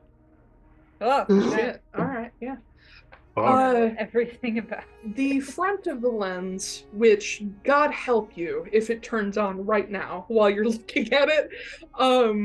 The front of the lens is just the strange molded glass that you would expect of a Fresnel lens, which highly recommended to look up for people who like weird sailor knowledge, or sea knowledge. But when you circle around to the back of it, this particular lens sits, it's like a big orb but it's not encased. It is, obviously there's the room that's surrounded by glass, but the lens itself, you can just reach out and touch it, and you can see that it would actually be able to move freely, like even roll in place. It has these like weird rollers and casters that sit at the top of the bottom that hold it. At the back, there are a pair of handles, like a spotlight. And you see in between those two handles, there is a circular, like an arcane circle that if you weren't looking for it, you'd completely miss it because it's only very faintly etched into the glass, like hairline etching. And you can see a ring of arcane runes there. Damian is not a magic man, so you can't gather too much about it except that it is arcane. Ezra, actually, wait, Preston, both of you. Yeah, what's Come it's, over here. It's a small room, so we kind of like Right. not that far apart there, Yeah. but You guys walk away from the wiki, who's just gesticulating wildly and like facing out to the sea, telling you some story about how Chicken his is father, behind him. Literally. Yeah.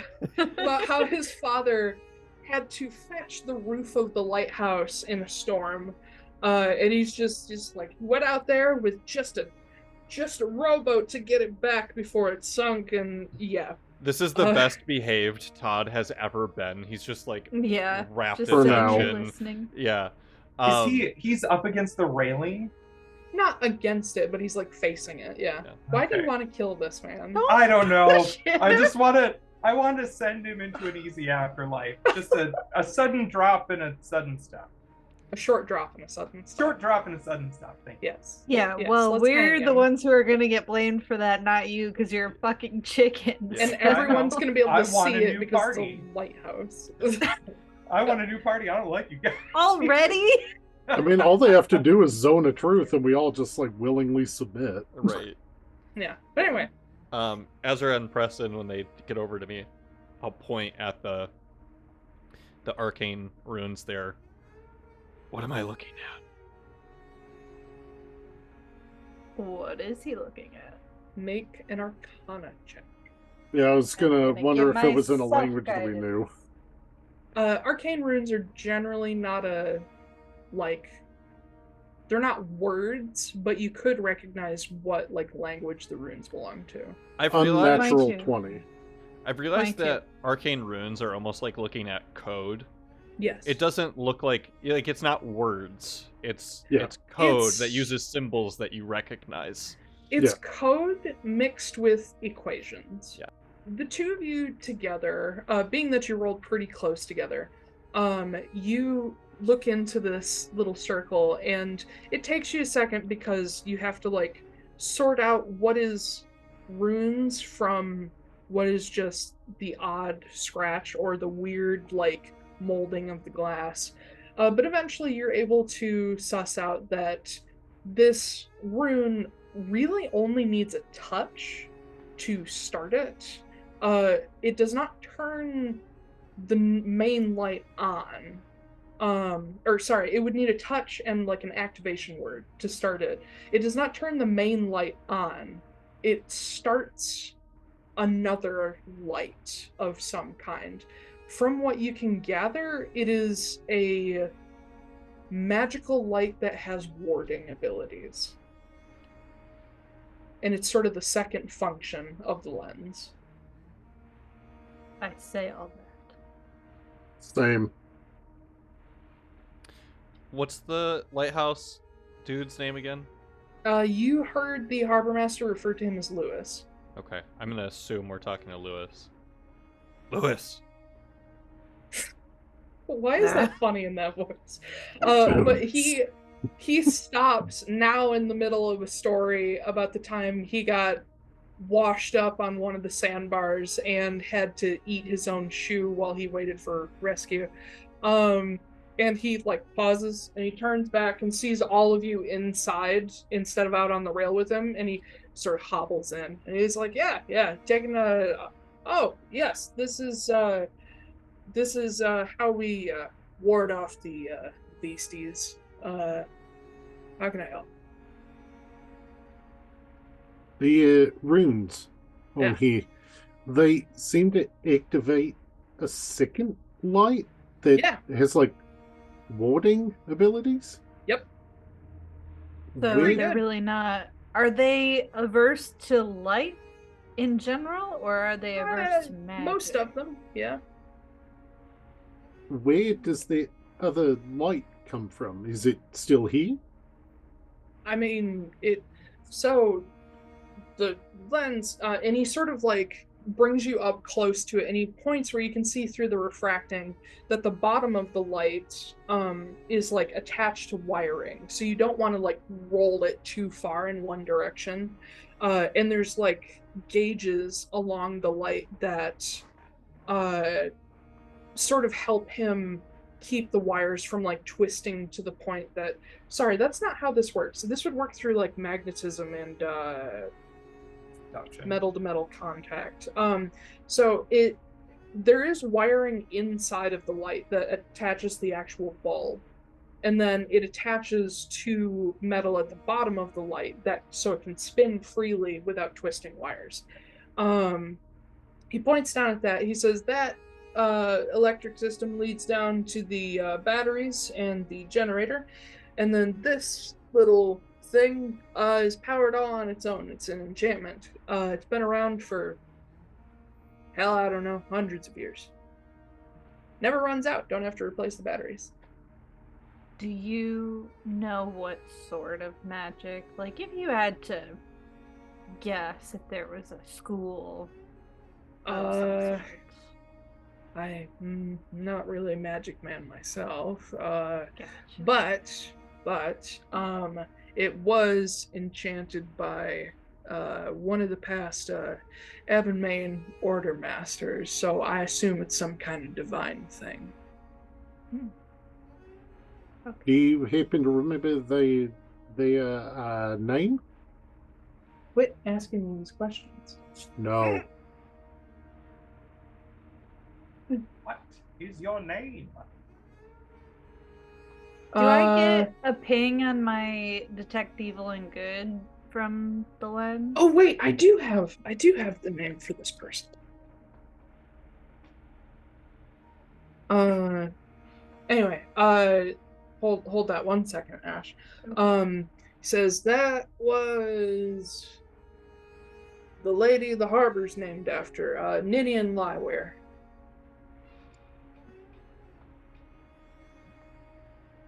Hold on. This ward, this protective light has been here for hundreds of years. Yep.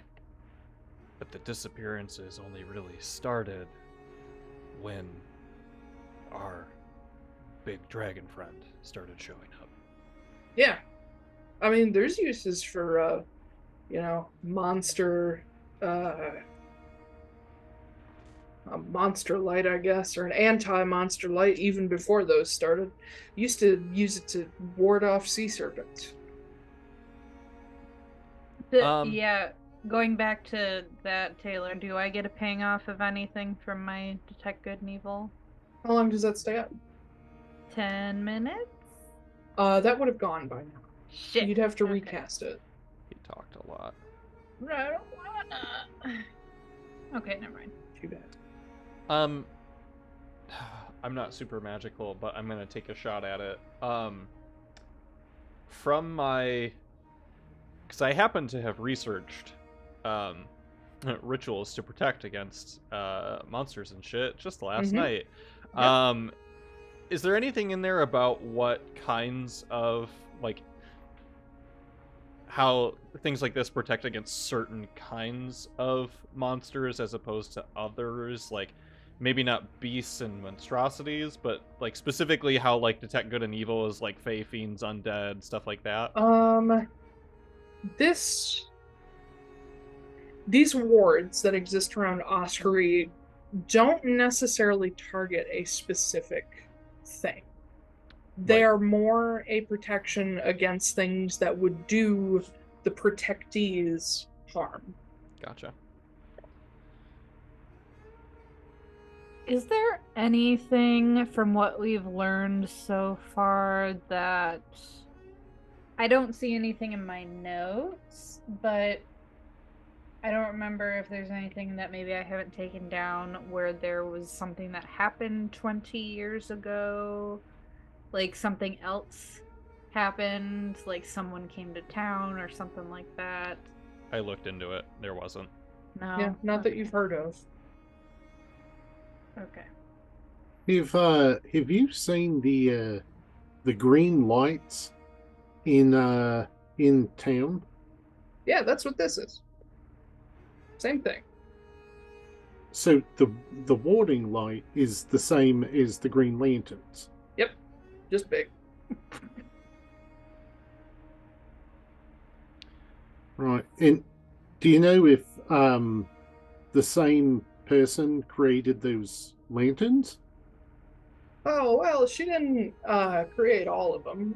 She sort of did this one, and then people thought, gosh, that's handy. And it'd be awful nice if we had a portable version. So she sort of taught some of the Order of Ebon Main how to make them. It's pretty labor-intensive stuff, so there's not a whole lot of them. And when they break, they break. But no, there's some that are as young as 50 years, but none really younger than that. Last thing that I can think of, just for me, those glasses that help you see the creatures. Do you know the process by which those are made? Not a fucking clue. Right. I mean, all right. being an elf, I can see pretty far in the dark, but seeing especially far in the dark, that's what I use them for. So I don't know if that helps narrow down who might be able to make them. I'm sure somebody in, like, I don't know, the Barago Bazaar would know how to make them. Probably. Right. Damian, Ezra, Sale. You all got anything?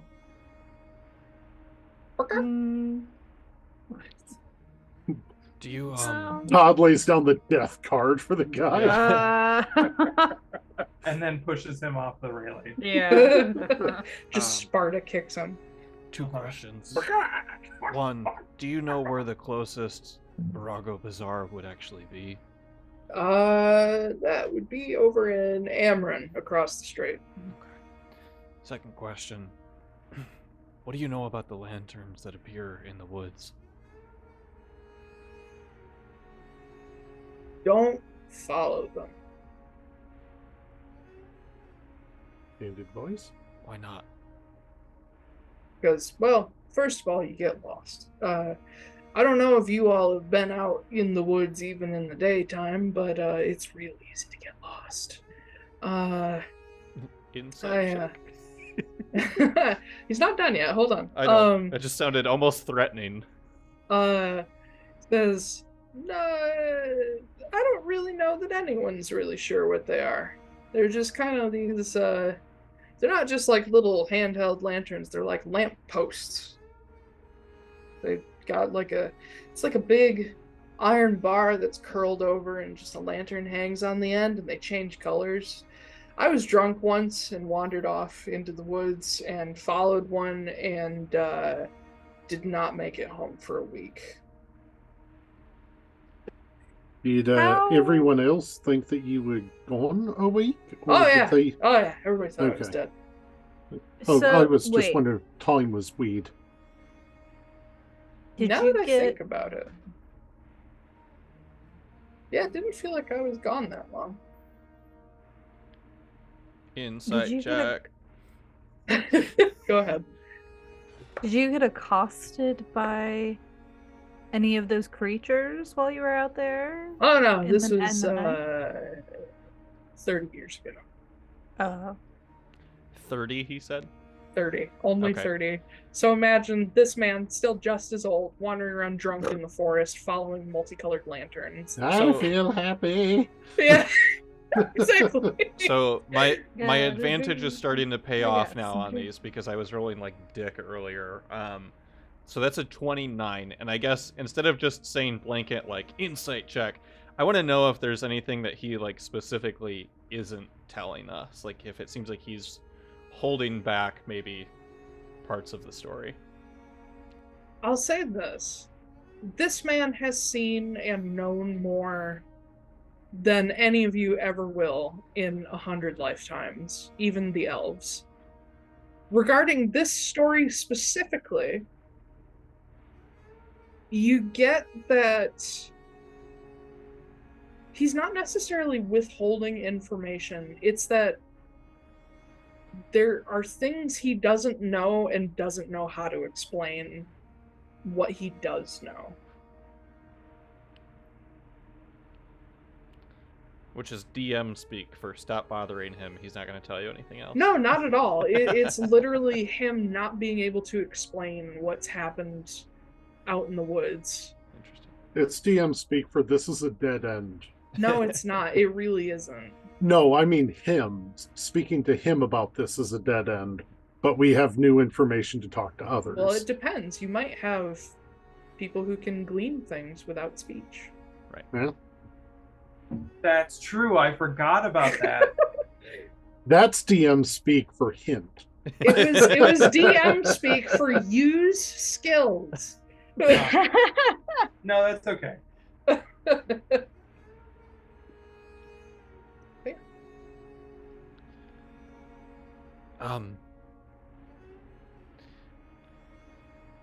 So Open book. Ask me anything. yeah, he's old as fuck, and he's Yes. in Atlaran. Yep. Which Is- means he's most likely from the Feywild. Well, that was gonna be my question. Is he giving off like came from the Feywild vibes, or is he giving like has been in Atlaran for a while vibes? Both. Both. Okay, gotcha. Did anything about your experience feel like home? Well, that's interesting. Detect thoughts. Okay. Well, I'll tell you first what he says. Okay. Says, ever since they built the barrel planeway, a lot of that weird sort of traveling across long distances fast stuff has calmed down a little bit in the Feywild. It still happens, but it was a little bit like that. Yeah, actually, now that you say it. But not quite the same. Didn't feel like you know how some people get lost in the woods and they're suddenly in the Feywild? You know how that happens sometimes? Mhm. It wasn't that kind of feeling. That feels like, well, for me, it feels like home and kind of, whimsical, I guess. Did not feel like that. Felt bad. Todd, you hear under the speech, his surface thoughts are basically the things I think I saw in the woods still give me nightmares, but I don't know if I really saw them. Make a wisdom saving throw. Oh, you're Mhm. I'm digging gonna deeper? delve deeper. That's a 2. Even with fails. his immense wisdom from being fucking Yeah. old, Yeah. that is a 7. Oh no. Under that, to better express, I like to play with detect thoughts and not do just words. I love to use images too.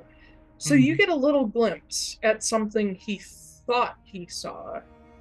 And the interesting thing from your perspective is that you see the memory, not the actual moment. So it's had 30 years to be morphed and changed in his mind. Yeah.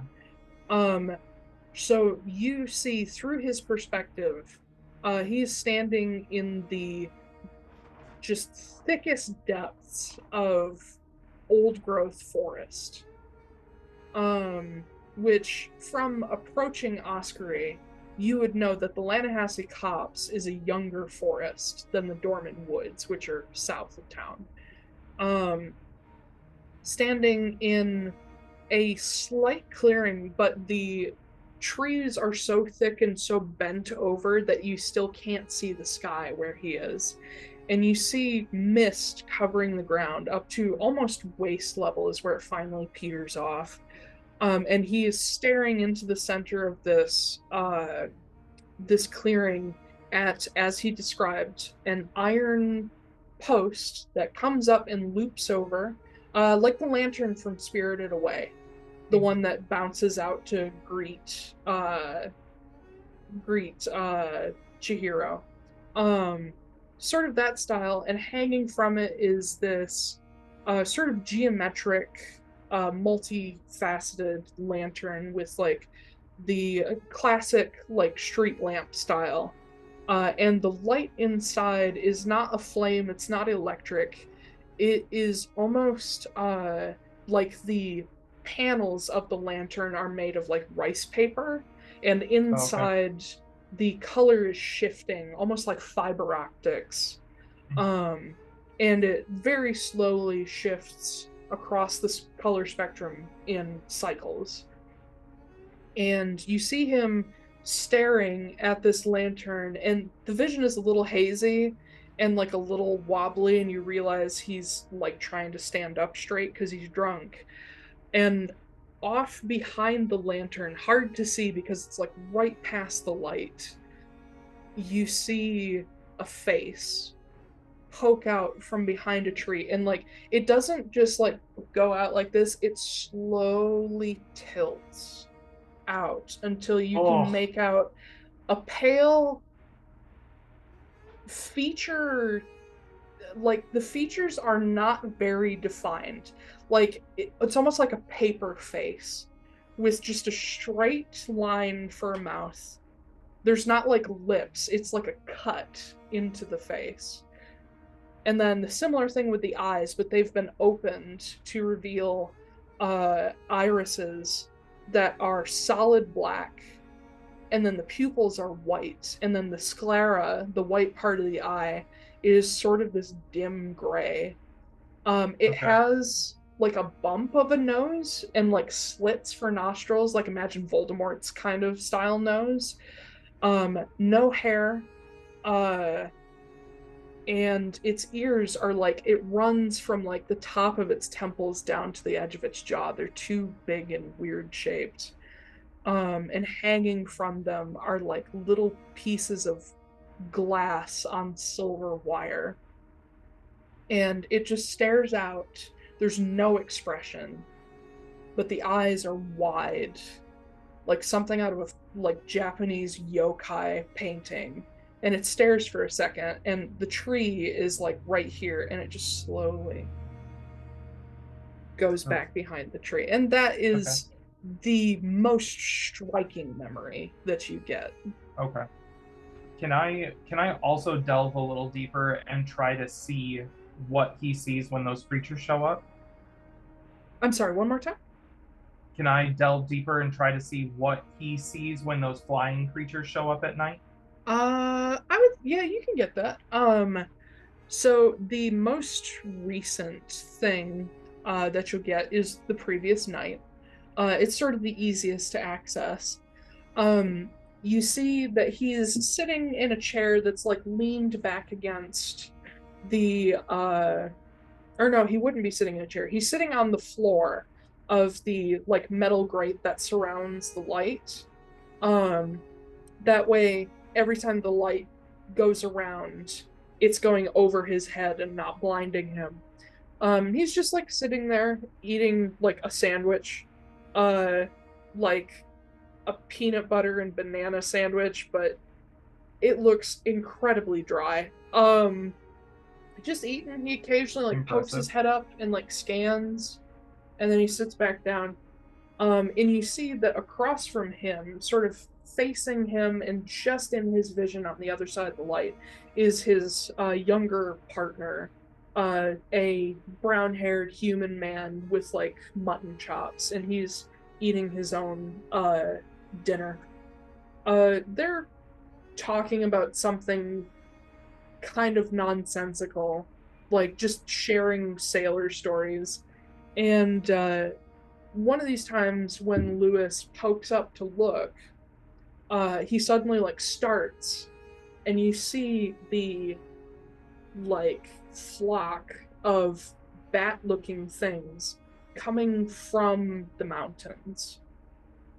And he runs out to the catwalk on the outside of the light, grabs his spyglass to look out at them, and they aren't close enough that you get a really clear image of what they are, but they are very bat-like, but also missing some things. Like they have eyes, but they don't have the like the head and neck of a bat. It's like their face is in their neck. And you don't see feet. You just see wings and like a central body. And he like puts the spyglass down, and he goes to grab the light, and you see him hit a pin that sits just under the handles, and it looses it from the rotation mechanism, so he can now swing it freely. And you see what he was doing last night was anytime this swarm or another much larger, you're not sure if it's a bird or like a draconic shape. It has like a long tail, but it has feathered wings. And it has like a shorter, like bird-like neck, but like a lizardy looking head. You're not really sure what it is. Basically, anytime the swarm or this bigger creature gets too close over the town, he swings the light at it to make it flee. And you see he was doing that for 3 hours, trading off with his partner. When the light hits it, does it have any like distinguishing marks, the big one? The big one is mostly gray from what you can see, but the ends of its wings fade into black like a gradient. You do catch the flash of a sort of strangely metallic golden eye. Okay. But again, these things are moving so fast that they're moving at a speed that animals don't move. So they're very difficult to keep up with. But this Lewis has a lot of experience with it, as you can see. So he kind of knows how to lead them and then sort of put them off course, and they startle and sort of push themselves back up into the sky. One last thing. Since he's closer, do they make a sound? The swarm never gets close enough to hear what they sound like, but you do hear, oh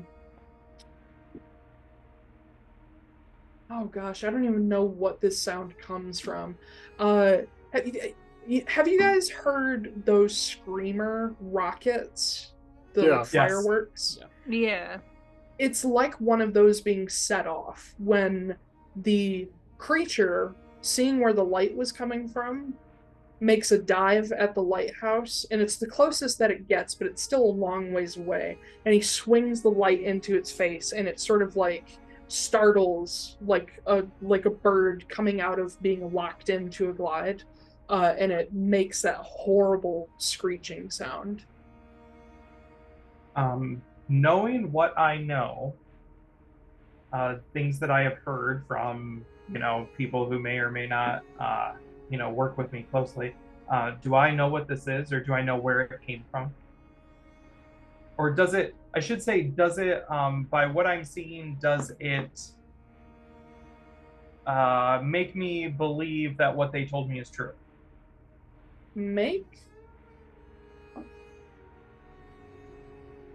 You can either, so I know who you're talking about. Yeah. You can either, to refer to their knowledge, you can make an animal handling check to see if you know anything like that. Okay. Or you can refer to your general knowledge with a history check. I'm gonna do animal handling. Okay. Sorry, it's counting. Okay, that's gonna be 16. 16, okay. It is not exactly like this creature, but it just kind of prickles in your brain that it's a little similar. In Glenaean, there is a little, just teeny tiny little bird-like creature that loves to perch up in the ceiling, and it doesn't fly as much as you'd expect it to. And it's a little more bat-like than this creature that you're kind of checking on, sort of a halfway point between the swarm and the larger creature. It loves to climb around the stalactites, and it has this habit of, if it sees like movement along the ground from some of the other animals, it'll never eat any of them, but it like swoops and almost gets like this close to striking, and kind of does it as like a game of tag. And it has very bird-like features. It has wings, but it has the jointing in the wings and like the thumbs of a bat. And it has a fairly bird-like body and like a lot of webbing between like the bottom of its wings. It's like bat wings with feathers kind of thing going on. And it has like little tiny clawed feet, and it does have like a neck and a head, but they're very short and like close in. You have no idea what the actual creature is called. Oh, okay. But the name of the one you know and lived with for a while, who probably occasionally did the swoop at you just to play, her name was Nilsine.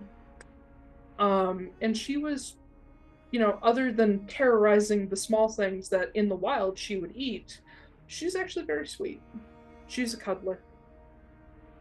Huh. Okay. Yeah, you don't know what kind of creature she was. The only thing that you knew for sure about her is she was not from Atlaran. Okay. All right. I'll just continue listening to Surface Thoughts as they talk. Sorry, that took a minute, you guys. Taiylor, I have one additional question for Detect Thoughts this is man. such a great fucking spell.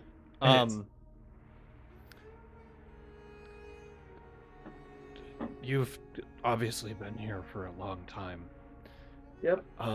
Very long. Do you know of any dragons that I get it, right?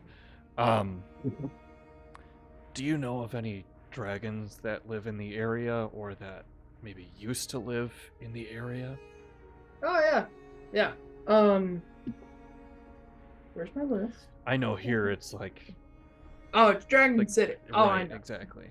Right. I guess specifically if there's any dragons that maybe died near the volcano or anything like that. It's a volcano. No.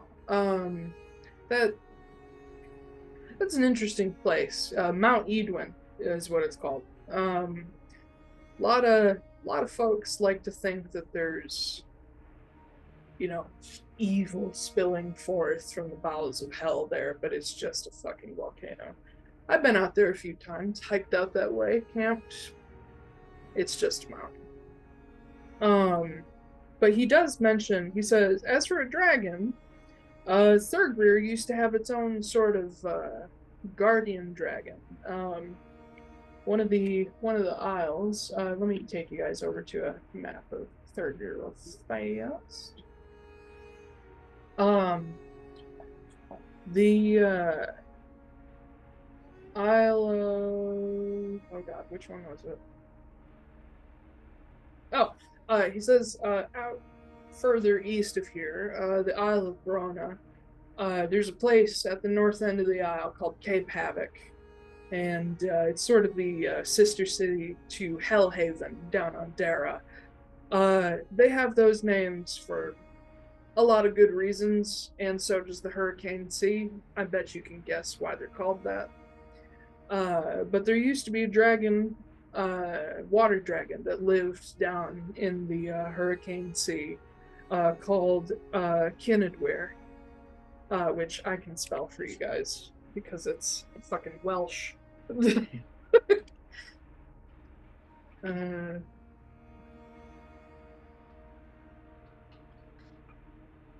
says Llyweir was sort of a... I don't know how old he was or how long he was around, but when people started living in Thurgrir, they would make stories about him. And, you know, one day, somebody actually found out, damn, he's real. He's a sea dragon living down there helping people survive shipwrecks. The Hurricane Sea is known for hundreds, if not thousands, of shipwrecks. And Llyweir was known for finding people stuck out on the islands or who had just wrecked and bringing them safe to shore at Cape Havoc. He's a good guy. He died when I was about 120. And how long ago was that? How old am I? 600 years, give or take. A bit before the turn of the era.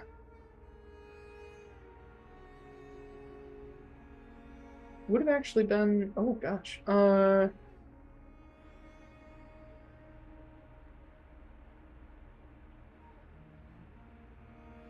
That would have actually been a little bit before Campaign 2. Okay. But he says, yeah, if you go to the Black Abbey, one of the residence halls has a big mural of him. It's pretty good. It's pretty accurate. Saved my grandpa once, actually. And he just keeps spouting random facts about the dragon that have no bearing on what you're doing. Yeah. Todd is going to walk away for a second. Actually, he's gonna walk outside for a second, like on the railing. Mm-hmm. And just hop up on the railing, so he's like perched, you know, chicken, looking at the world. The wind going through your feathers. Yeah, he's just like, I'm flying, Jack. And yeah, and then he's gonna cast Sending. Oh, Interesting. To Deza. Yes. Oh, okay. And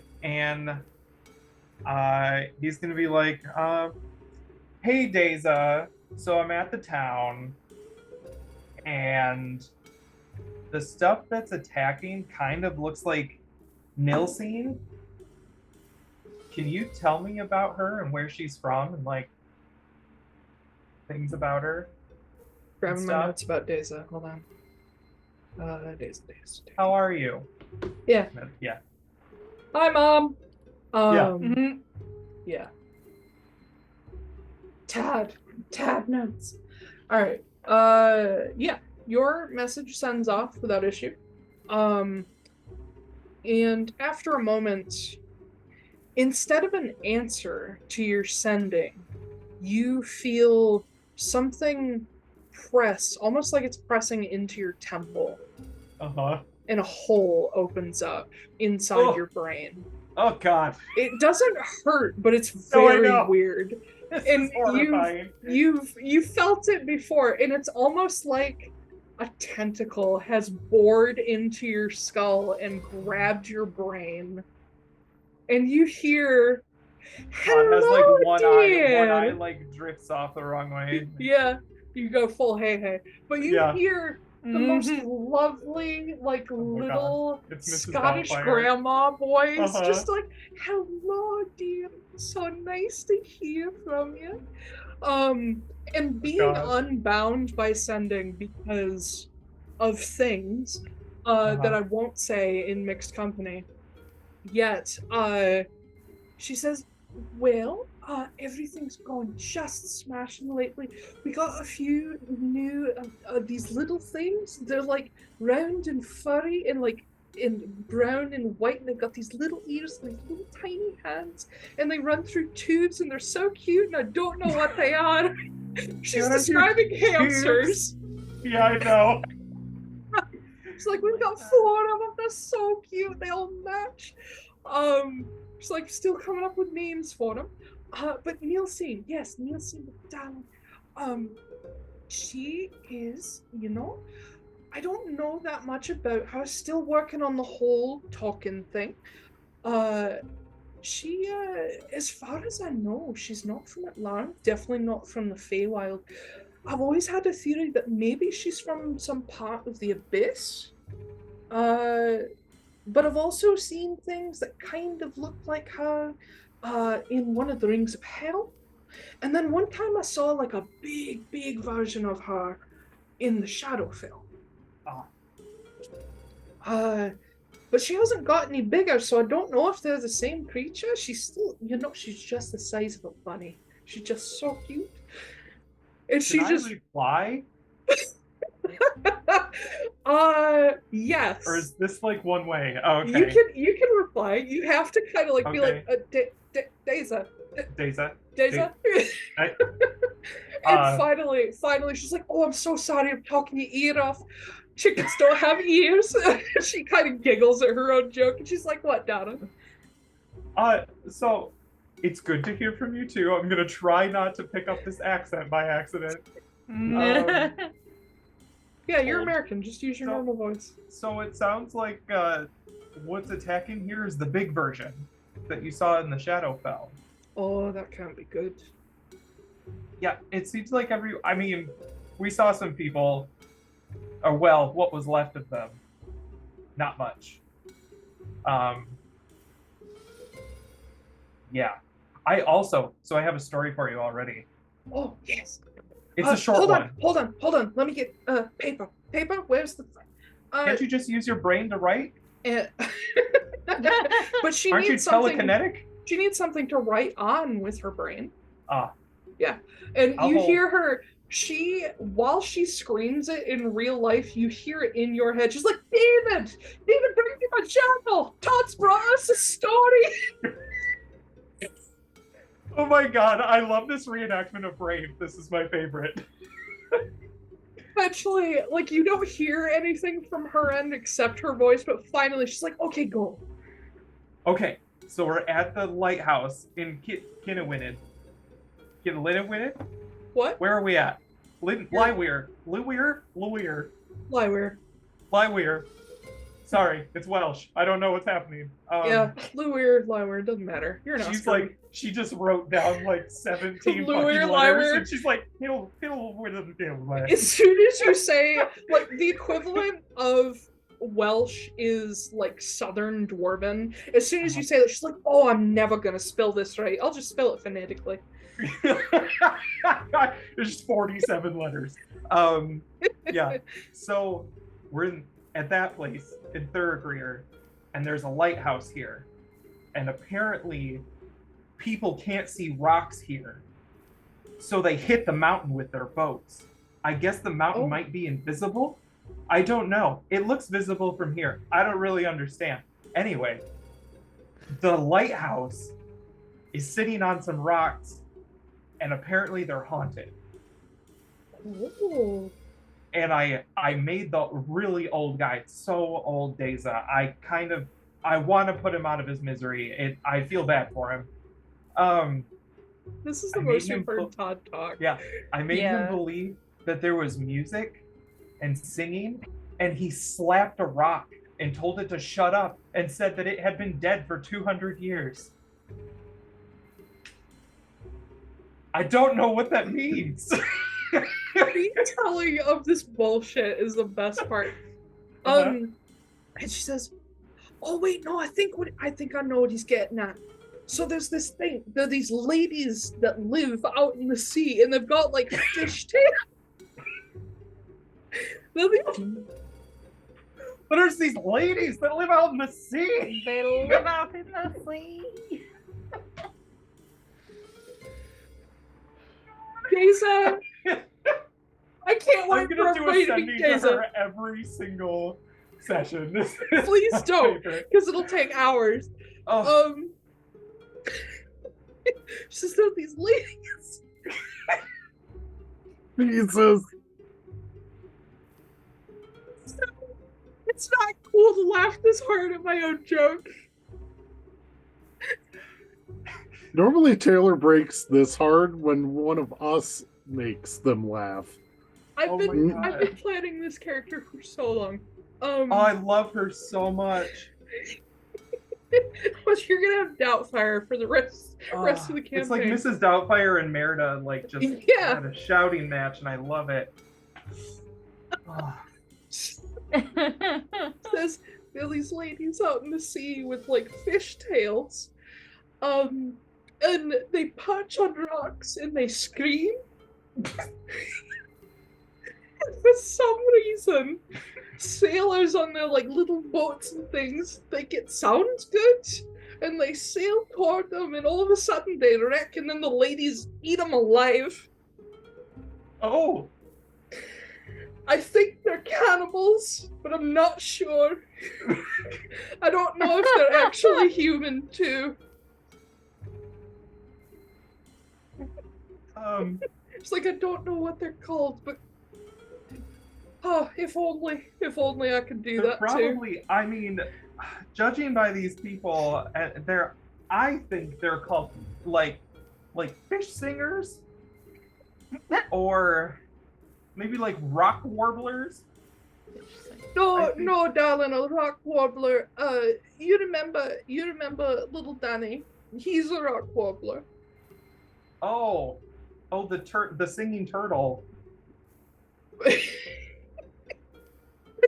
rock warbler is a bird. I know it's a bird.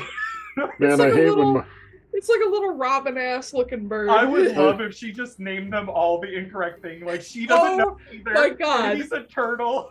Danny is a painted turtle, and he sits on rocks, and he does ow all the time. Yeah. So he's a rock warbler. Oh my god. Oh my God, Preston. God. Did Todd escape a pet shop? We're Possibly. We're gonna do the same thing we did with Noah, naming his weird-ass relatives. Mhm. But now we're gonna do it with names of animals that are renamed weird shit because of what they Yeah. do. Because Daza has only ever seen one painted turtle, and he sings on a rock, so he's clearly a rock warbler. Yeah. Well, and it's like that one mouse that she has that has like a lot of fur around the chest, and it's a tufted titmouse, and she's like, that's exactly what that is.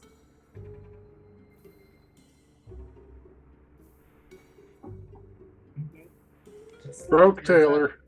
Anyway, I've been I'm broken. feeling so much fun. Just Oh my fucking everything up. I was like, gosh, poor Ben. He hasn't done anything this session. It's fine now. I'm making up for it. Anyway, okay. yeah. So yeah, Nilsine. Anyway, yeah. So there's a fish singer that is dead here, in the rocks, or So like a fish ghost. yeah, fish ghost, a lady fish ghost. Yeah. Anyway, so Nilsine. That's I wasn't my story. sure if there was a question attached to that or just a No, story. there's not a question. That's what I've got so far. I will let you know if I find out anything else. So, second question. This guy also saw something in the woods around here that was like creepy, and it had like a flat face with like snake nostrils and black eyes with white pupils, and just like a slit for a mouth. I don't know what it was. It looked creepy. I like wiggled into his lobes and just kind of picked him apart. And she does giggle, and she's like, "Oh, I've taught you so well." She says, I don't think I've heard of anything specifically like that. But then again, truth is stranger than fiction. Sounds like all I can think of are those weird, like, white snakes down in the lower part of the menagerie. I hate them. I mean, I love them. They're my babies, but ugh, they creep me out. Is that the ones with multiple heads?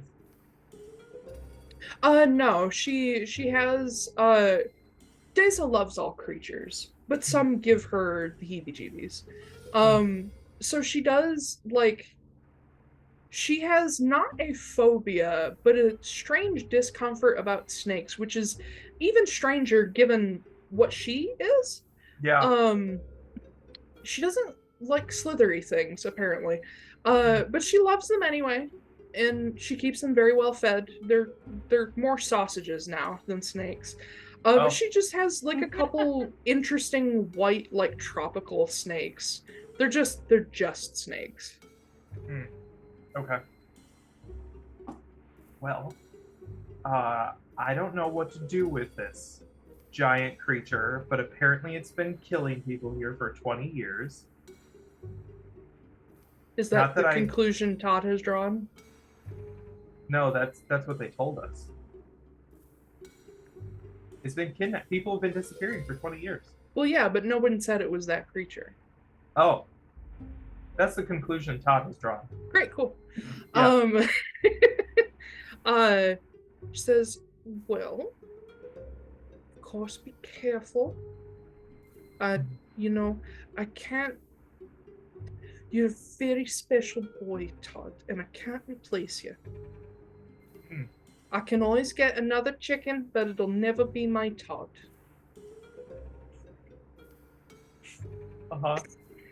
Sorry. That's okay. Why do I feel like we're just quoting directly from Brave now? We're yeah, not. I know. I know. I don't know. Not. I've never seen Brave, so I don't know. Just because I'm speaking with a Scottish accent doesn't mean I'm quoting. No, it's all from Brave. It could be Mrs. We're Doubtfire. just reenacting the movie.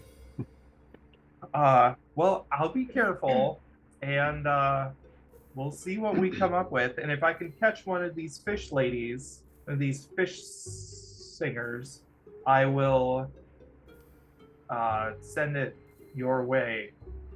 Singerfish. Sacrifish. Sacrifice? Yeah. Sacrifish. But yeah, she is just delighted, and she's like, I can't wait to see what you find, what you come up with. I will also let you know, I've heard some strange rumblings from some of our friends out in Lochmanos. I'm worried that one of our old friends is making a fool of himself out there. So if you head that way, just be very careful. Is it the peacock? You know she means the peacock. It's the peacock. Well, if we head that way, I will be extra careful, and I'll see if I can talk some sense into him. Yeah. And she says, well, okay, I've got to go feed some folks. So I'll talk to you later. You know, you can always just drop me a message. And you hear the sound of a kiss, but she can't actually do it. And she says, I love you, darling. And you feel the whatever it is just and gone. My other eye pops back into place again. Oh. Yeah, now a little less hey. Yeah. It feels like your sinuses just got blasted clear. Yes. It's got neti potted so hard with a fire hose. But with that, we're going to end today's session now that we've introduced one of the insane NPCs that I've been working on for months. I hope everybody loved her. Yeah. I love Daisa. Daisa is the best. I'm now gonna look up a bunch of animals who have weird like names that don't make sense and just start assigning them new things. Like most of them are going to be birds. Yeah, I know. Yeah. A blue-footed booby. I wonder what that looks like in her collection. Or like a bear cat, which is neither bear nor cat. Yeah. Yeah. That's actually the title of my next book. Neither bear, no cat. I mean, yeah. Anyway, we will wrap up for today. So thank you everybody for joining us. You can catch episodes. We now have schedule. You'll be able to catch episodes every other Saturday going forward. We will be starting that soon. I don't know if it'll be this for us this next Saturday, or a little further down the line, but starting in August. Well, we'll by have the time you watch this, it will have already begun. Yeah, Yes. this Yeah. won't be an announcement. This will just be Yeah. yeah. Just now we'll actually have something to say here instead of I don't know when these are going up. But yeah, you'll be able to catch them every other Saturday on YouTube, Spotify, iTunes. It also posts there, and other podcast platforms. Oh, come back, camera. Turn. Yes. But yeah, we are, as I've mentioned before, we are recording these instead of streaming for now. And our episodes are running about 2 hours from here, so hopefully we'll get a nice backlog going and be able to be really consistent with these, and I'm excited about it because I like consistent content. Yeah. Check out our link tree if you would like to support us or buy our book or individual books. And we will see you next time. Bye. Bye.